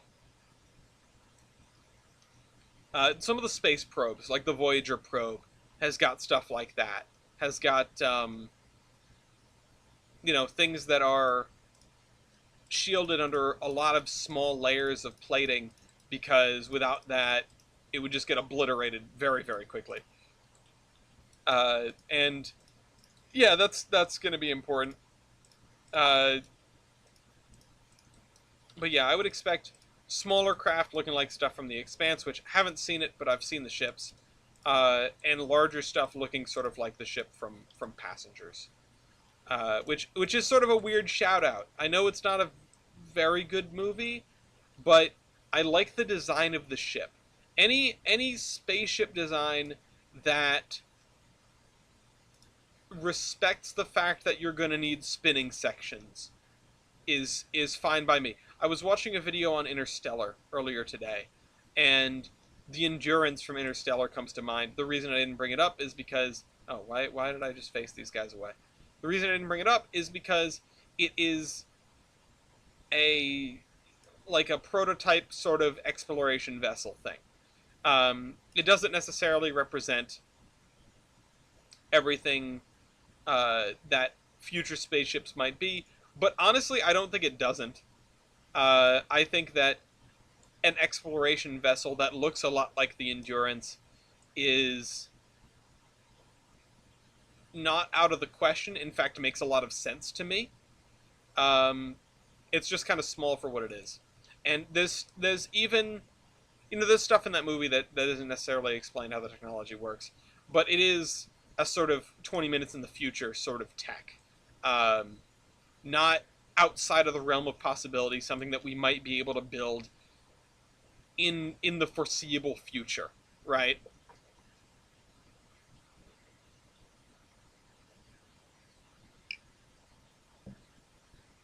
Yeah, the humans are coming. Humans are space orcs. One of my favorite one of my favorite tropes. It's fun to look at what other species, spacefaring species might be like, you know? And it's fun to think about that, and shows have posited it for years and years and years, and books and movies and all sorts of media. Like, what will aliens be like? I can tell you they won't be silicon. Um, there's a great A Collier Astro video on that. Um, Killing it with science. But will they be? Oh, I need to grab in the middle. That's what it is. Uh, Definitely not gonna be humans in weird suits. Yeah, it's just the Gorn. Uh, Humans with pointy ears, right? Humans in weird suits. Humans with ridges on their forehead and they like to kill stuff. Humans, just humans, right? Will aliens look like us? Who knows? Will aliens act like us?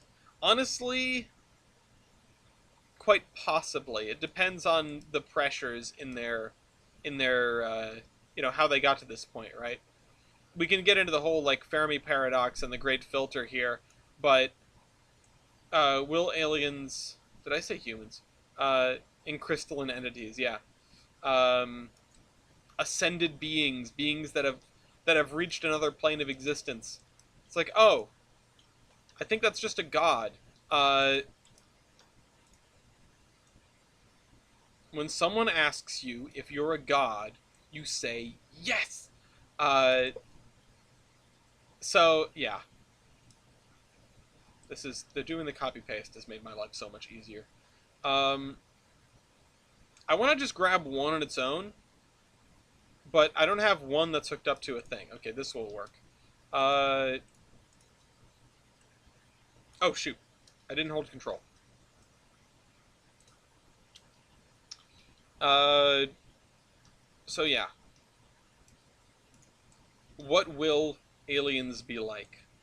If they are a similar level of technology to us, I would imagine that they are similar to us in some social way. I don't think you get this far. I don't think, as far as we have as humans, right?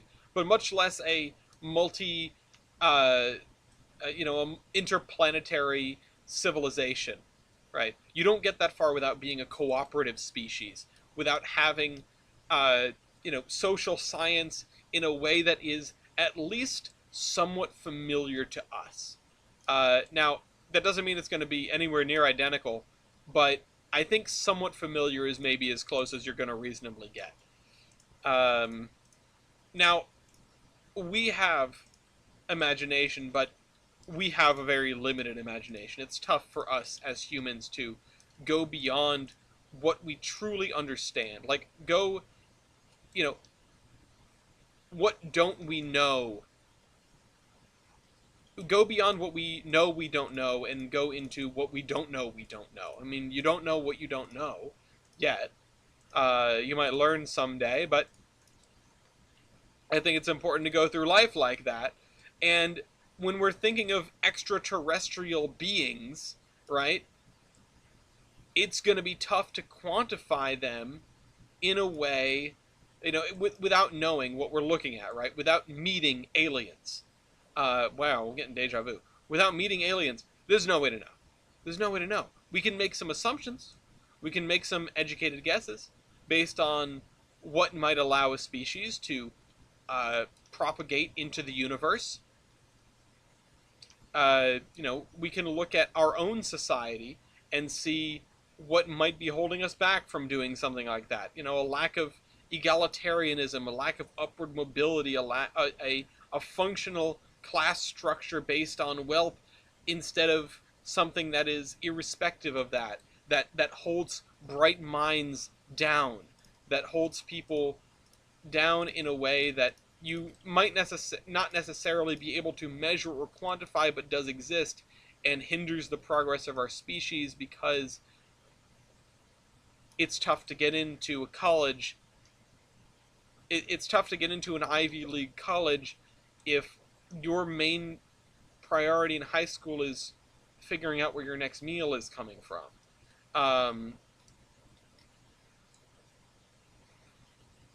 it's that sort of thing where if we want to become a spacefaring race, these are the things that we need to look at. You know, above all, we need to focus on uniting and uplifting instead of, well, anything but that. And so I think, assuming that we manage to get to be an interplanetary society, an interplanetary race, it will be on the back of a kind of egalitarianism that we don't have today. Uh, Something that involves all of us working together and all of us being happy with all of us working together. Uh, too many social, too many socialists were going to go colonize the planet of Texas. Uh, yeah, we're going to colonize the planet of Texas. Mango gobbles. Uh, but it's important to think about that stuff, and this is why science fiction is useful, right? Science fiction is a good tool to help us explore things that we're facing in the here and now without necessarily needing to address them head on. It's what will it take for humanity to become a spacefaring society, to be looking outward in a way that we can't fathom right now? Well, we could stop blowing each other up over petty differences. That might be a good place to start. And you look at that and go, hey, Evan. You look at that and go, well, how does that happen? And then you take the next steps from there. If we can imagine a better world, we can build a better world. And that's what science fiction is great for. Nothing. I'm just talking about sci-fi. Don't worry. Don't panic. Just stick out your thumb, and stuck out my thumb, and here I am. All right, let's move this over to here. But I'm just getting some suburbs done. We should make global politicians play Call of Duty to solve their problems instead of wars. I mean, I've been looking at the Olympics, right? And I'm not a watcher of the Olympics, but it's very interesting to me the cross section of people who are. And honestly, Virgo, I feel like you'd be surprised how chummy opposing politicians are with each other off the record, right? At least until fairly recently, it was not uncommon to work across the aisle on all sorts of things on the regular. And, old politicians are old, but it's in some respects a shame that we're losing a lot of these old heads that we're used to a kind of gentlemanly form of politics that we've stepped away from. I just hope that with appropriate respect to one another, we can someday return to that. Anyway, but the Olympics, right? The Olympics are astounding. It is a spirit of almost unilateral global cooperation that that I have a tough time fathoming. We all put together our differences and get together and play sports. And isn't that just awesome? Isn't it great that we can do that as a species? We should do that more often. And I wonder if on a long enough timeline, you could see a correlation between,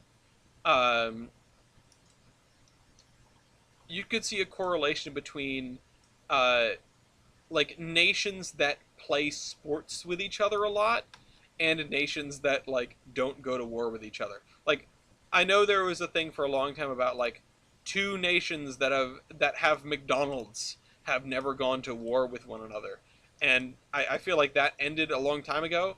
but it's like, okay, maybe globalization is good for something. um, anyway, this has been a good episode. You guys have really got me talking. You guys have got me yammering. That's always something, for better or worse. Let me grab this and just go like this. Um, right like that. Okay. We'll have a nice big open space there where there is not a garage. Um, both Ukraine and Russia had McDonald's, and one decided to invade the other. Yeah, I know. It it didn't work out perfectly, but it worked for a while. And I would love to caveat something about like going to war for normal reasons instead of whatever the hell Putin's doing. But what normal reasons really are there? It's not good. Doesn't help anybody.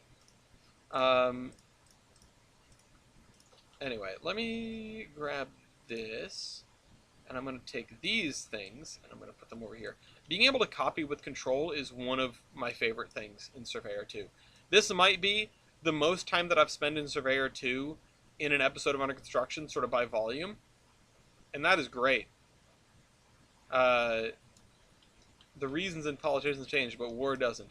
I love the adage, war never changes, uh, but no, it absolutely does. You know, like the horrors, like I understand the sentiment. Obviously, the sentiment is nice, right?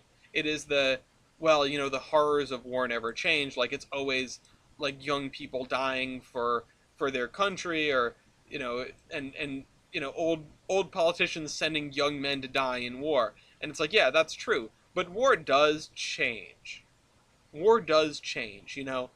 There are the people that, if you know, and I'm not saying that you think this way, it's just sort of important to debunk the old adage, because importantly, yeah, war never changes. War is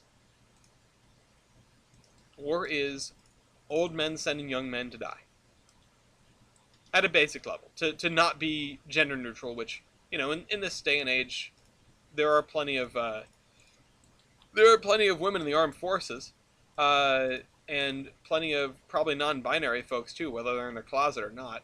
Uh, you know, you should never have to hide who you are to do something, and you should certainly never have to hide who you are to give your life for your country. But sometimes that's just the way things are, and we can't do much about that aside from in increments. Uh, but the thing that's fascinating about the study of war and the study of history is how war changes, right?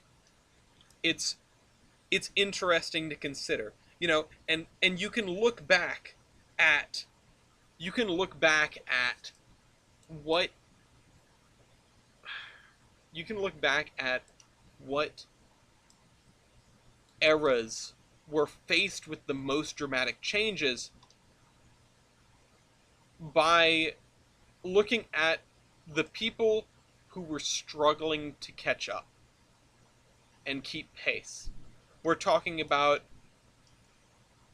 like France in the First World War, for example, but really many powers in the First World War, expecting a war that was like the wars they had before and not like the American Civil War, uh, incredibly bloody conflict, with an absurd amount of lost life for ultimately very little gain, materially speaking, during the course of the war. And, you know, not sort of acknowledging the ways that war has changed from a commanding standpoint will get you in all sorts of trouble. Um, you got to adapt to survive. You got to adapt to do what you can do in that kind of field. Okay, let's and it's easy to get overly cynical about these kinds of things, and that's where the war never changes really comes from, right? It comes from a place of cynicism. It comes from a brutal fact of death. but we need to be careful about getting lost in cynicism and failing to understand what changes around us. It's tough, but it's necessary. I can see the Maginot Line off in the distance. Yeah, and that will stop them. That will clearly stop Germany. They won't go through the Benelux again. uh, no, but it's interesting to look at that and go like, well, in fact, the Maginot Line did work. It did everything that it could do. It just, didn't. It wasn't also in Belgium. Uh, anyway, we got 2 other sections of this done today, and that's pretty good. I've ranted and raved and ranted and raved and talked plenty about this. I talked plenty while I copy pasted a bunch of houses, and honestly, it took me a lot less time and it was a lot more fun than doing it the other way. It's not as unique as this. This is going to be the best block forever, but it is functional, and it will work in terms of getting all of these things to be filled out with housing, getting an appropriate amount of housing for our relatively large mill town. So what do we do for the next 45 minutes? Because I don't feel like doing more of that.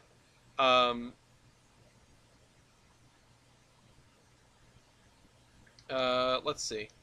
I talked about bringing that out here in a little culvert and then running it that way. Part of me is thinking, well, no, because it would have to be over here, like a Humelston Brook trestle right here, just like a very, very small trestle, because we don't have that much of anywhere. Abandoned rib track with old interurban equipment. Oh yeah, I mean, thanks for reminding me that I wanted to do that. I don't know if there's going to be evidence of it here in Bellington. Is my hiccup. Because part of me wants to have it here in Bellington and South Bellington. If anything, it would probably be down here, like down the end of the road here. So what I think I'm going to do is I'm going to, or I said it would be over here. Let's just copy paste this and we'll think about it. I'll put one over here as well. Yeah, but thank you for reminding me that that's what I wanted to do. Sorry, I'm just head's itchy.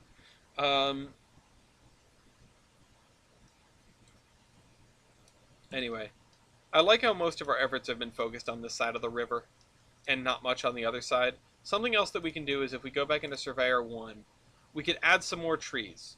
And I know that seems crazy. But it's probably not a bad idea to go for it.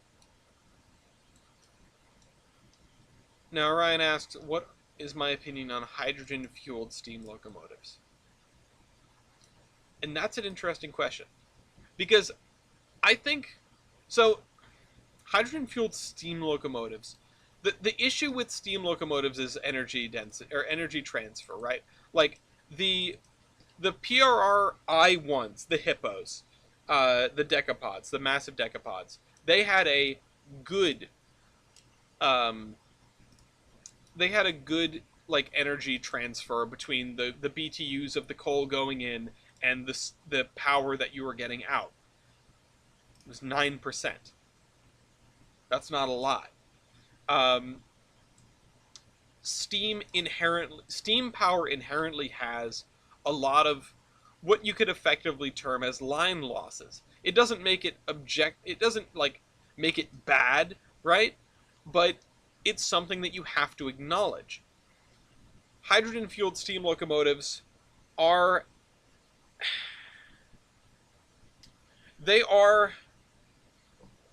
a strange solution to a strange problem. If your problem is emissions, right? You could go. Oh yeah, so not hydrogen fuel cells. That's a different problem. That's a whole different thing. Yeah, the thing with hydrogen is it has a pretty low energy density compared to a lot of things, Um, and that's why we don't run all of our cars off of hydrogen. You just don't get as much bang for your buck in an internal combustion engine with hydrogen. Now, can we make something that does that? Oh, King George over here. Can we make something that does that? Yeah, probably. Given time, I think we will. An internal combustion engine that runs off of hydrogen seems like the kind of like 20 minutes in the future technology that we could and should and are looking into. The problem with stuff for that is building out uh, infrastructure for it. You know, the hydrogen steam locomotive concept that they're putting forward, that has recently been talked about, is really really interesting because it feels like coming straight out of left field. Uh, it doesn't strike me as an obvious solution to the problems that we have, but it also doesn't strike me as explicitly, uniquely, like exclusively a bad idea. It's something that I can't pinpoint. It's something that I sit here and I look at what has been written about it and I think, wow, that is overly complicated. I don't know if I would do that.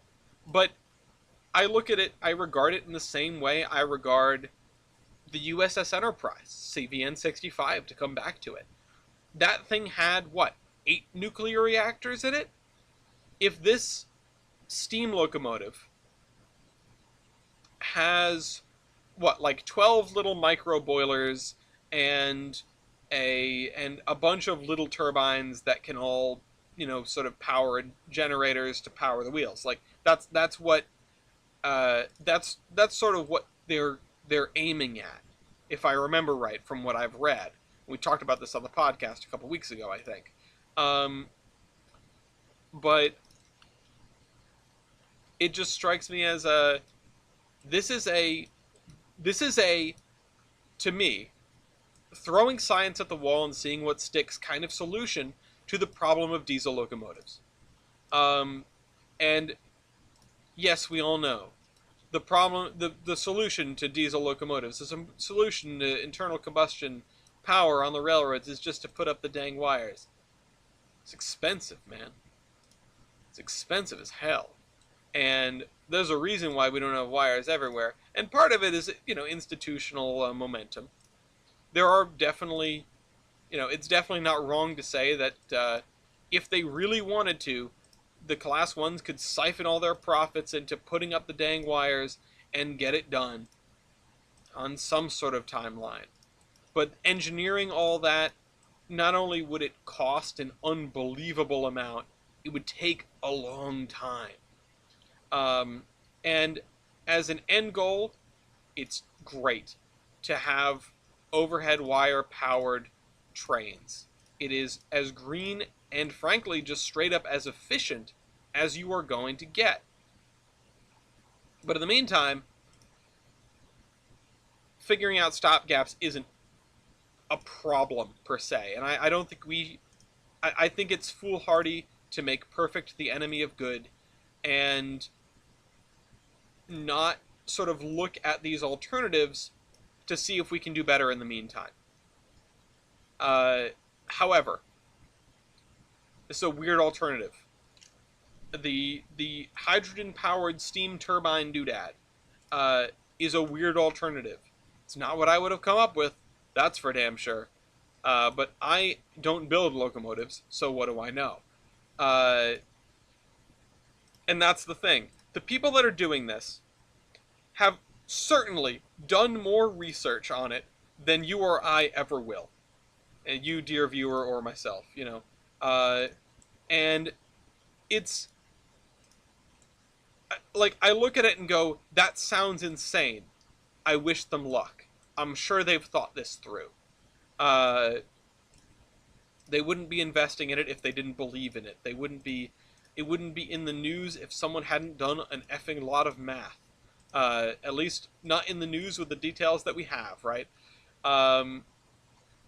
it's the kind of thing where it it staggers me to think that people are thinking this far outside the box, and I'm impressed by it. Uh, so what do I think? I think that it's a weird solution, but if it works, that's going to be so awesome. It's going to be so awesome. Um, if we can get like hydrogen is so easy. Hydrogen, and I talked about this earlier when I talked about fusion power, but hydrogen is the easiest fuel to get in the universe. It's the element that there is the most of in the universe. And we have tons of it here on Earth sequestered in water, and then when we burn it, it turns back into water. Uh, you could have, transportation costs aside, you could have not transportation costs aside if you're using transportation as whatever, but like set up, you could have a perfectly green system where you are using solar or wind or nuclear to electrolyze water into hydrogen and oxygen, and you let the oxygen go or whatever. You bottle it, or you put it in cans for people on space stations, um, and then you take the hydrogen and you bottle it up and you put it in a big tank and you send it to you send it to the train yard, and it gets used for the trains, and now you have power for free. You know, obviously there's no such thing as a free lunch, but it's effectively for free, aside from startup costs and everything associated with it, aside from the sort of maintenance to keep everything running. And I don't mean dollar free, don't get me wrong, um, but I'm talking about the environmental costs. You're not polluting doing that, you know. Sci-fi is a whole lot of electric trains of the future. Human in average setting, the train enthusiast builds life-size replicas of a 1,000-year-old steam locomotive. Yeah, I mean, in a like a Star Trek future, right? A post-scarcity future. Like, oh my God, just imagine. You'll just be able to like throw together a locomotive. You'll have to figure out how to do it. It'll be a lot of learning, but you can do it. Um, uh, or just like go on the holodeck, you know. Um, but for real, you take that hydrogen. Yeah, yeah, Virgo beat me to it. Uh, uh, you take the hydrogen, you send it out to the trains burn it, it turns back into water, it goes back into the water cycle. You remember the water cycle, right? From like second grade? I remember the water cycle. I love the water cycle. Uh, and bam, like you have the water cycle, except in the middle is a steam locomotive or a diesel or a internal combustion locomotive or something, right? You could have just like a friggin' fusion plant on your train. I mean, Burnham shops, I'm sure will try that given time, or would have. The Rio Grande in the year 3000. They live underwater. Um, okay, so this is looking great. This little hill here, I'm loving that. Part of me has to figure out what to fit on these, and I wanted to get some more three deckers. That's actually something that I should have done last time when we were wrapping up. So I'm gonna jump on the DLS, and I'm hesitant to download anything, but I'm just gonna type in triple, um, flats, triple, low poly. Okay, not what I'm looking for. No, not what I'm looking for. Um, Tender triplex. No. Triple terminus. No. There's not a huge amount of triple. Like actually, you know what? I take that back. The flats is probably not bad. UK style residential flats. The Denver and Galactic Rio Galaxy Southern. Yeah. Um, the Eat Space and Die.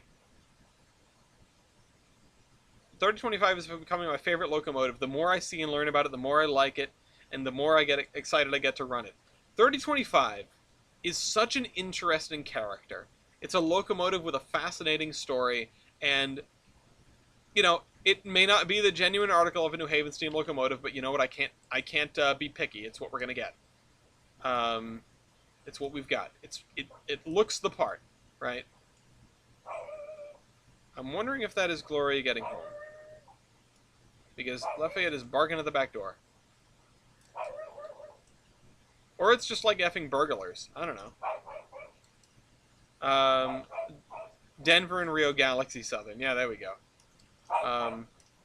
Lafayette. What?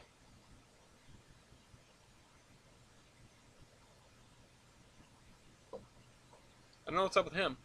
2102 is neat. Haven't seen 2102 in Steam yet myself. I need to get out there. Might be going out to Pennsylvania soon, but I don't think 2102 is in the cards. So.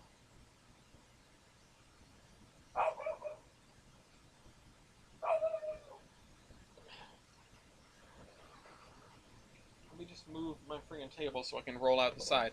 Everyone hold on for a second because I don't know what he's barking at. What?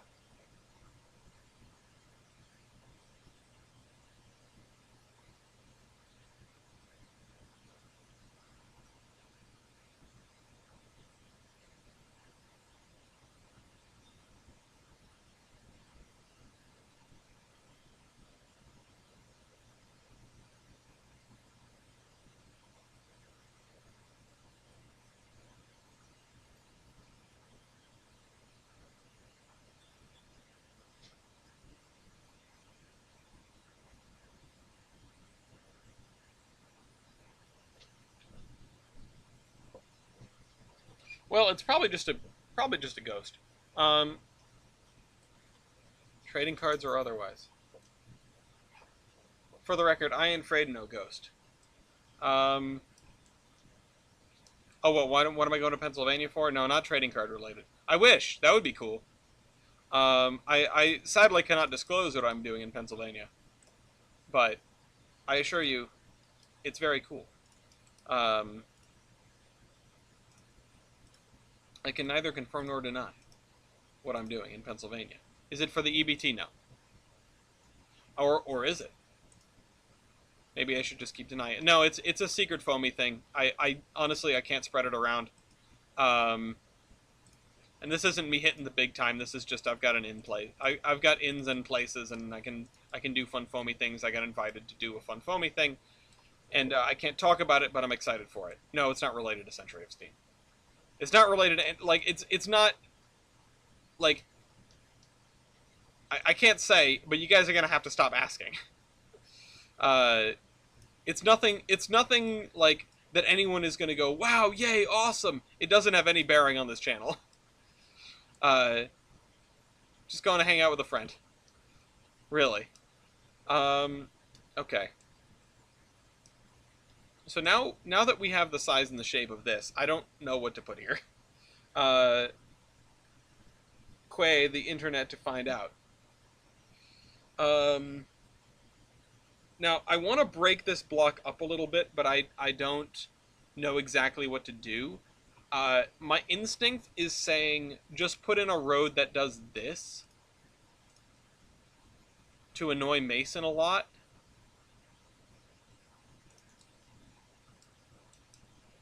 But the thing is, that's too obvious. This highway probably would have been in later. I mean, originally it went this way, right?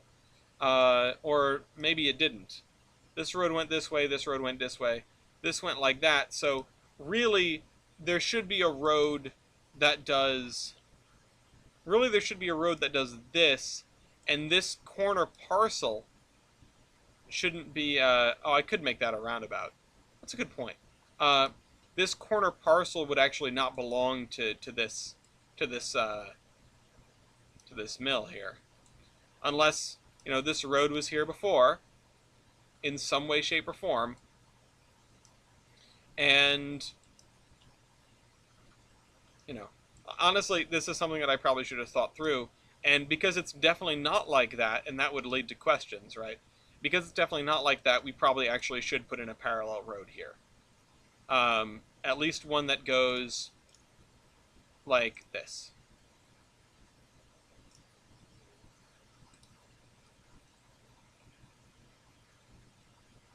So if I end it right here,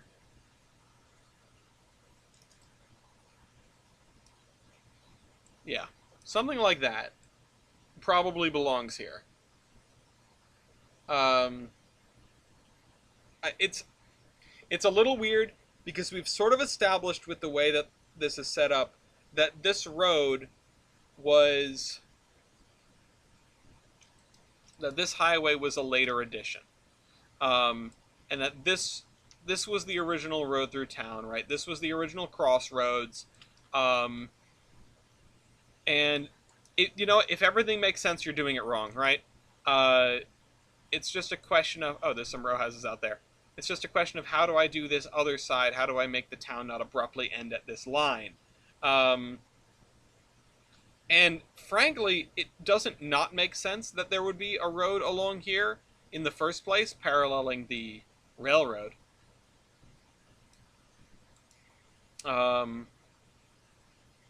Are there any diesel fueling stands on your route that would be easy to show after you're done what you're doing and need inspiration? So here's the thing. I haven't put a lot of thought into diesels. And I really have not put a lot of thought into fueling them because it just isn't much of a problem in Trainz. Uh, I've got coal and water for just about every place, but I don't even have diesel fueling services. Like I don't have diesel servicing here at all, which is kind of a missed opportunity. I should throw one down, but the boatmobile here doesn't consume fuel. Sorry, my hair is really itchy all of a sudden. Um, So I haven't really thought about that. I should probably throw in a fueling stand and a tank of some kind for, like right here or something. Uh, it's the boatmobile. Uh, in fact, I can grab one. Let's just see. Let's do that because it's a good point. I should have that tank. I say abandoned track that's just there as if it had a previous reason. Yeah, but then we need to come up with a previous reason. A diesel fueling tank right here. And probably just piped in from elsewhere. And honestly, I should actually spin it around. Because instead of having the hose, because they only have one diesel locomotive, it'll probably just sit there and they'll probably just hook onto this. Whatever that is. So, the previous reason is long since gone. Yeah, but we need to figure out what would have been there. I just want to see how it would be done realistically. See, I don't know off the top of my head, but usually diesel fueling racks are pretty plain, you know. Because I haven't built I haven't built a diesel-centric part of the railroad yet. I think the closest thing I have is the VMR up here in Olive, and that still has a roundhouse. But really, diesel servicing is usually just a handful of parallel tracks with a fuel rack in the middle of it. There's something like that on MPS, and there are a couple of fuel racks. No? Diesel fueling hut, diesel fueling tank, depot tank, sanding. Oh, okay, yeah, like this. Like, okay. Diesel service is boring. It's really boring. Because diesels are really good at being on the road for a long time without a lot of maintenance. It's just what it comes down to. We talk about steam engines, economies of scale, economies of maintenance rather. Why did they all get replaced? It wasn't because of a grand conspiracy. It's a fuel depot tank. I mean, these are a little big, but I use these as storage tanks. Yeah, they're a little large, but like this one's good. This one is a nice smaller one, and this is just a single refueling crane, which honestly I might just throw that down. But this is a good asset. I've used that before, and they all sort of look like that. They're for the headquarters of your railroad. Even still, that's a lot of friggin' fuel. That is like fuel distributor levels of fuel. Like even a 3-track one isn't going to have much like that. So I would lean into that then. I would have it be a larger thing than just engine servicing. have some engine servicing there, have a distributor as well, have a place where you can take out tank cars. Um, you know, it's if you look at these, right, these are here. These are, if you look at real life examples of stuff like that, you see those in ports, tends to be. Uh, but yeah, this is a nice little short line diesel fueling. Now that I've remembered that I need one. Um, there's an industry line that branches off the yard ladder. Happy to send screenshots. You can if you want. I'll take a look at them later. Um, I'm always game. Uh, the previous reason, old rail car manufacturer. So yeah, the thing is, if we're putting aside, um, if we're building out some abandoned stuff, I'm always going to look for reasons for that, and I'm always going to look for reasons for those reasons, right? I'm always going to look at, okay, why is this thing abandoned then? And I'd love to have a railcar manufacturer, and I've actually talked about doing that and writing stuff and written stuff down about that. Um, but if I look at this, there's a fuel mill, bread factory, cannery, munitions plant, big textile mill, uh, Bellington coat factory, yeah, small metalworks, Finch metalworks. Those are the things that I wrote down to include in this area, and I don't think we need more rail served anything. In this area here, I need to bolster the suburbia. And in fact, what I probably will do is put in a green strip, right? A green strip, and then a row of houses in the back. Probably with some of this. I mean, this is a nice building. I put this down in my physical pick list, I guess. And then this as well is a really cute little bookstore. They probably would do well along this road here, because this is an important like main drag. Um, and also this has those gates on the outside, which is a really interesting one. I don't know what they're for.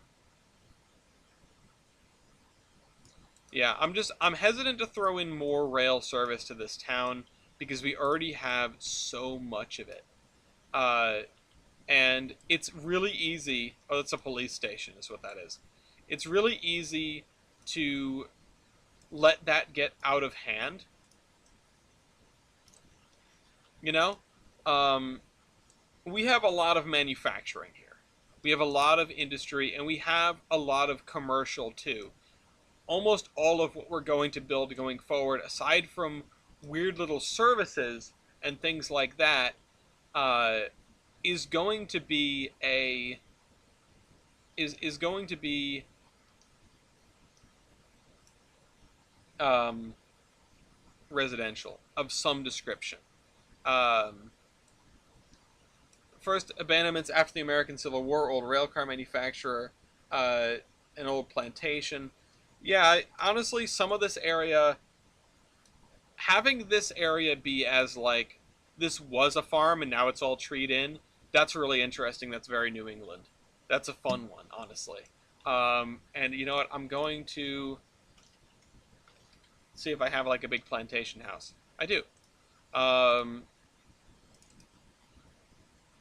at the end of the street here. And that maybe will have something to do with something. I just don't know what. Uh, do I put it at the end of this street or at the end of this street? I don't know. One on the left or one on the right? Because it's going to inform a lot of stuff. I think this one. Um, that's a good idea. Sort of like a Newport mansion. But if we can fill this in, we will have a belt of scenery done that is very impactful. Like it's a lot here. I think I will try to build this as a roundabout. I don't know if I've ever built a roundabout before in Trainz. Like Mason has done. I've seen him do it. I don't know how to do it. Um, this is an interesting one. I know a spot like this in Providence where there's a really killer Chinese place there. Um, you know what I want to do though? I want to go into. I want to make sure this is parallel. So I'm going to go into Surveyor 2.0, and there's easier ways to do this, but I'm going to do it like this. So I'm going to grab this. I'm going to bring it over here. Oh, never mind. It is parallel. Okay, problem solved. Mission accomplished. Um,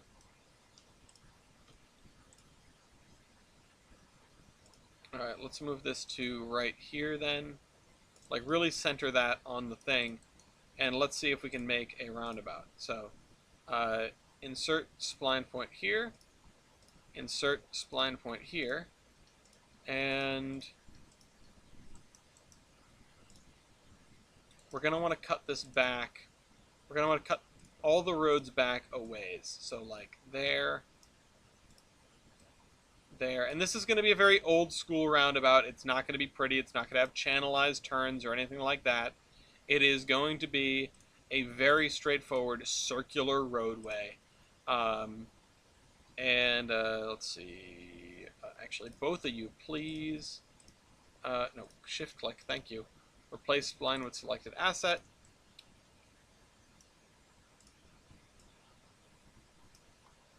And then I'm going to take this. Actually, I'll just do it like this first.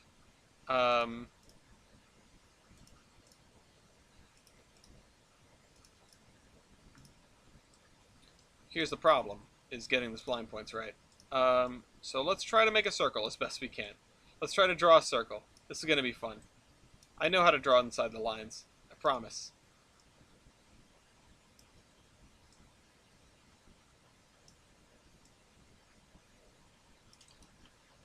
You know what? That's pretty round. It's not ideal, but it's pretty round.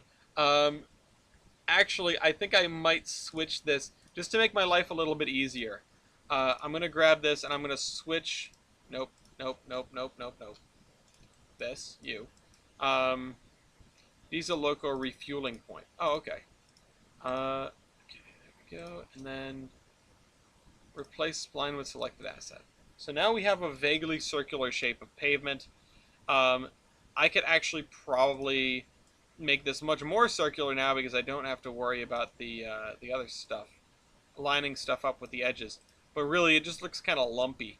Insert spline point here. Doing circles is hard.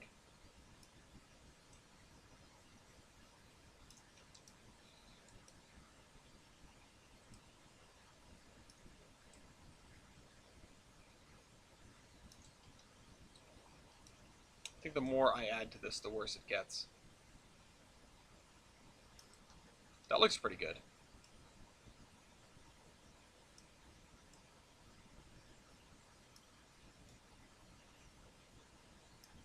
Let's add another spline point over here. Insert spline point.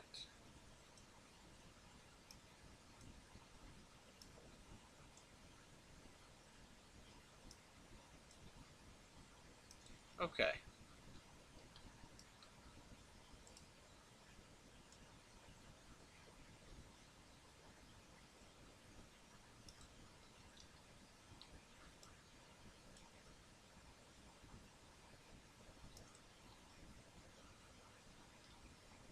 Virgo, you really had me build a roundabout.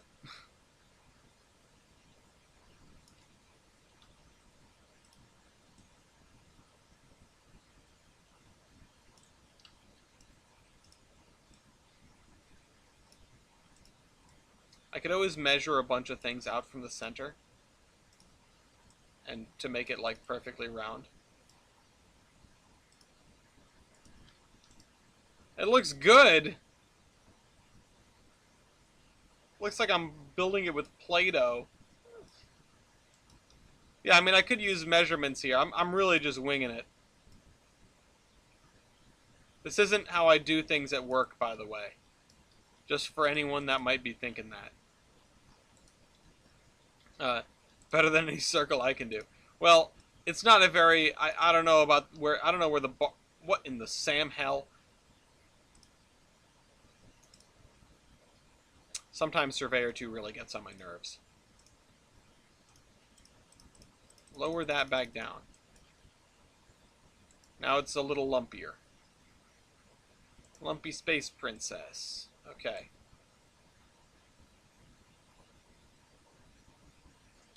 Hold shift so it doesn't snap to anything.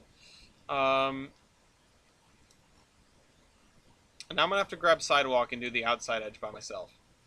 Um,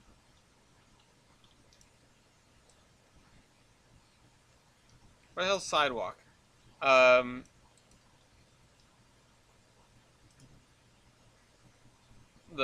of a similar end to the Braithwaite Manor in Red Dead Redemption 2.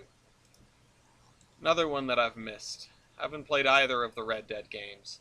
I know they're excellent. It's just something. It's tough for me to dedicate time to do single player story based games. Um, just because I'm a busy son of a gun. Wait a minute. What? Oh, pavement slabs. Duh. Can't read. Um, as much as I would like to, getting back into Fallout 4 lately has been a really interesting reprieve for single player stuff. Because I've really liked doing it, even if it is hard, and it is just mostly me getting whooped. Okay.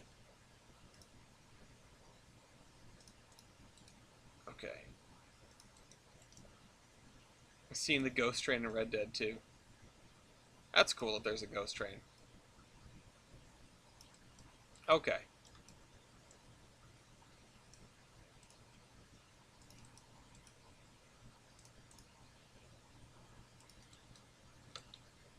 And this is going to be a little jank, but you know what? You get what you pay for.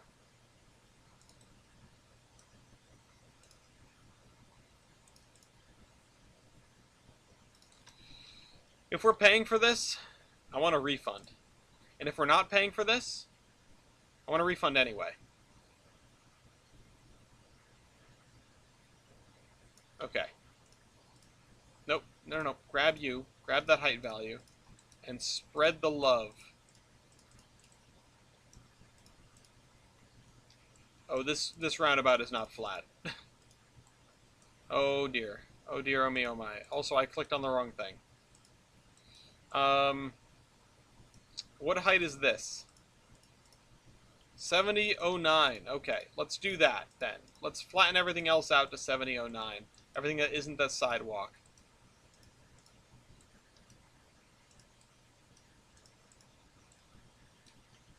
There we go. A roundabout. Oh god. Why? Why did you make me build this? Um having some warehouse stuff that is abandoned is probably not the worst course of action. Otherwise, we're going to have a lot of industries. But the thing is, most of this stuff is going to be, I mean, I do love roundabouts. I respect roundabouts greatly. As a traffic engineer, I have to. Um, what in the hell? A bug just landed on my computer. Remember when I said I was worried about that earlier? I don't even know what kind of bug this is. Looks like a fat ladybug. It's not a ladybug, though.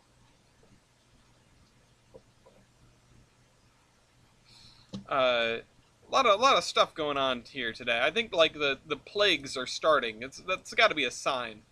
Um,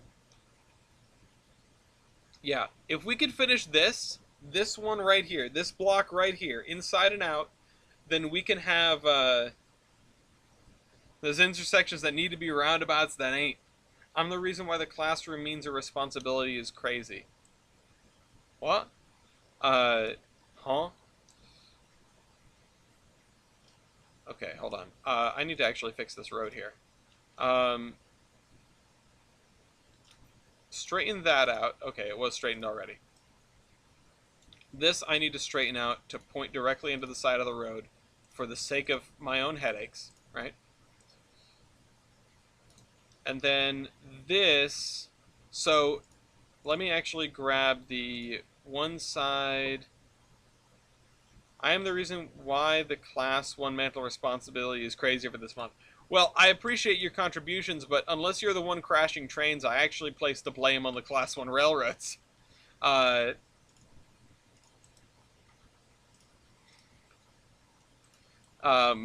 also, don't be the one crashing trains. We talked about that last time. Uh, just like pro tip. Um, but yeah, no, certainly you provided a lot of articles for that. But you gotta vet them. You gotta be careful with them. You gotta make sure that they're actually recent because some of them are not. All right, straighten spline. Some of them are just like, oh, here's an old video footage of something. Something we sometimes we don't even have dates on them or anything like that. Um, all right, nope, wrong way around.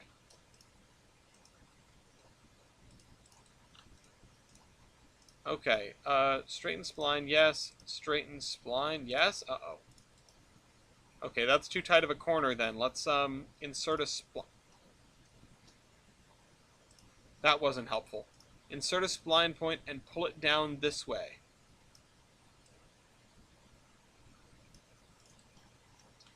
Now that is smooth. So yeah, if we can get this done, this is going to be my aim next Thursday. I'm going to try to figure out these, at least these two blocks here and maybe that one along the side of the highway. I don't know what I'm going to put there. If you've got ideas, you can throw them in the comments. I'll take a look, and then we'll see. I mean, we've got a lot of stuff in this town. Most of the way is just going to be, it's just going to be residential. I mean, if there's little things like, oh, a restaurant at this corner or something like that, like we've already got this police station over here, like you can throw ideas down, it's going to be all residential pretty much. But something could catch my eye. You never know. And if I don't use it, it could still end up in the list of stuff to do later. So, with that, I'm going to wrap it up because I don't feel like I can start a new project with 5 minutes left in the video. We're going to take one long pass over over what we have now, which gets bigger every time, and I love to see it. And I'll see you next week. This is the Admiral, signing off.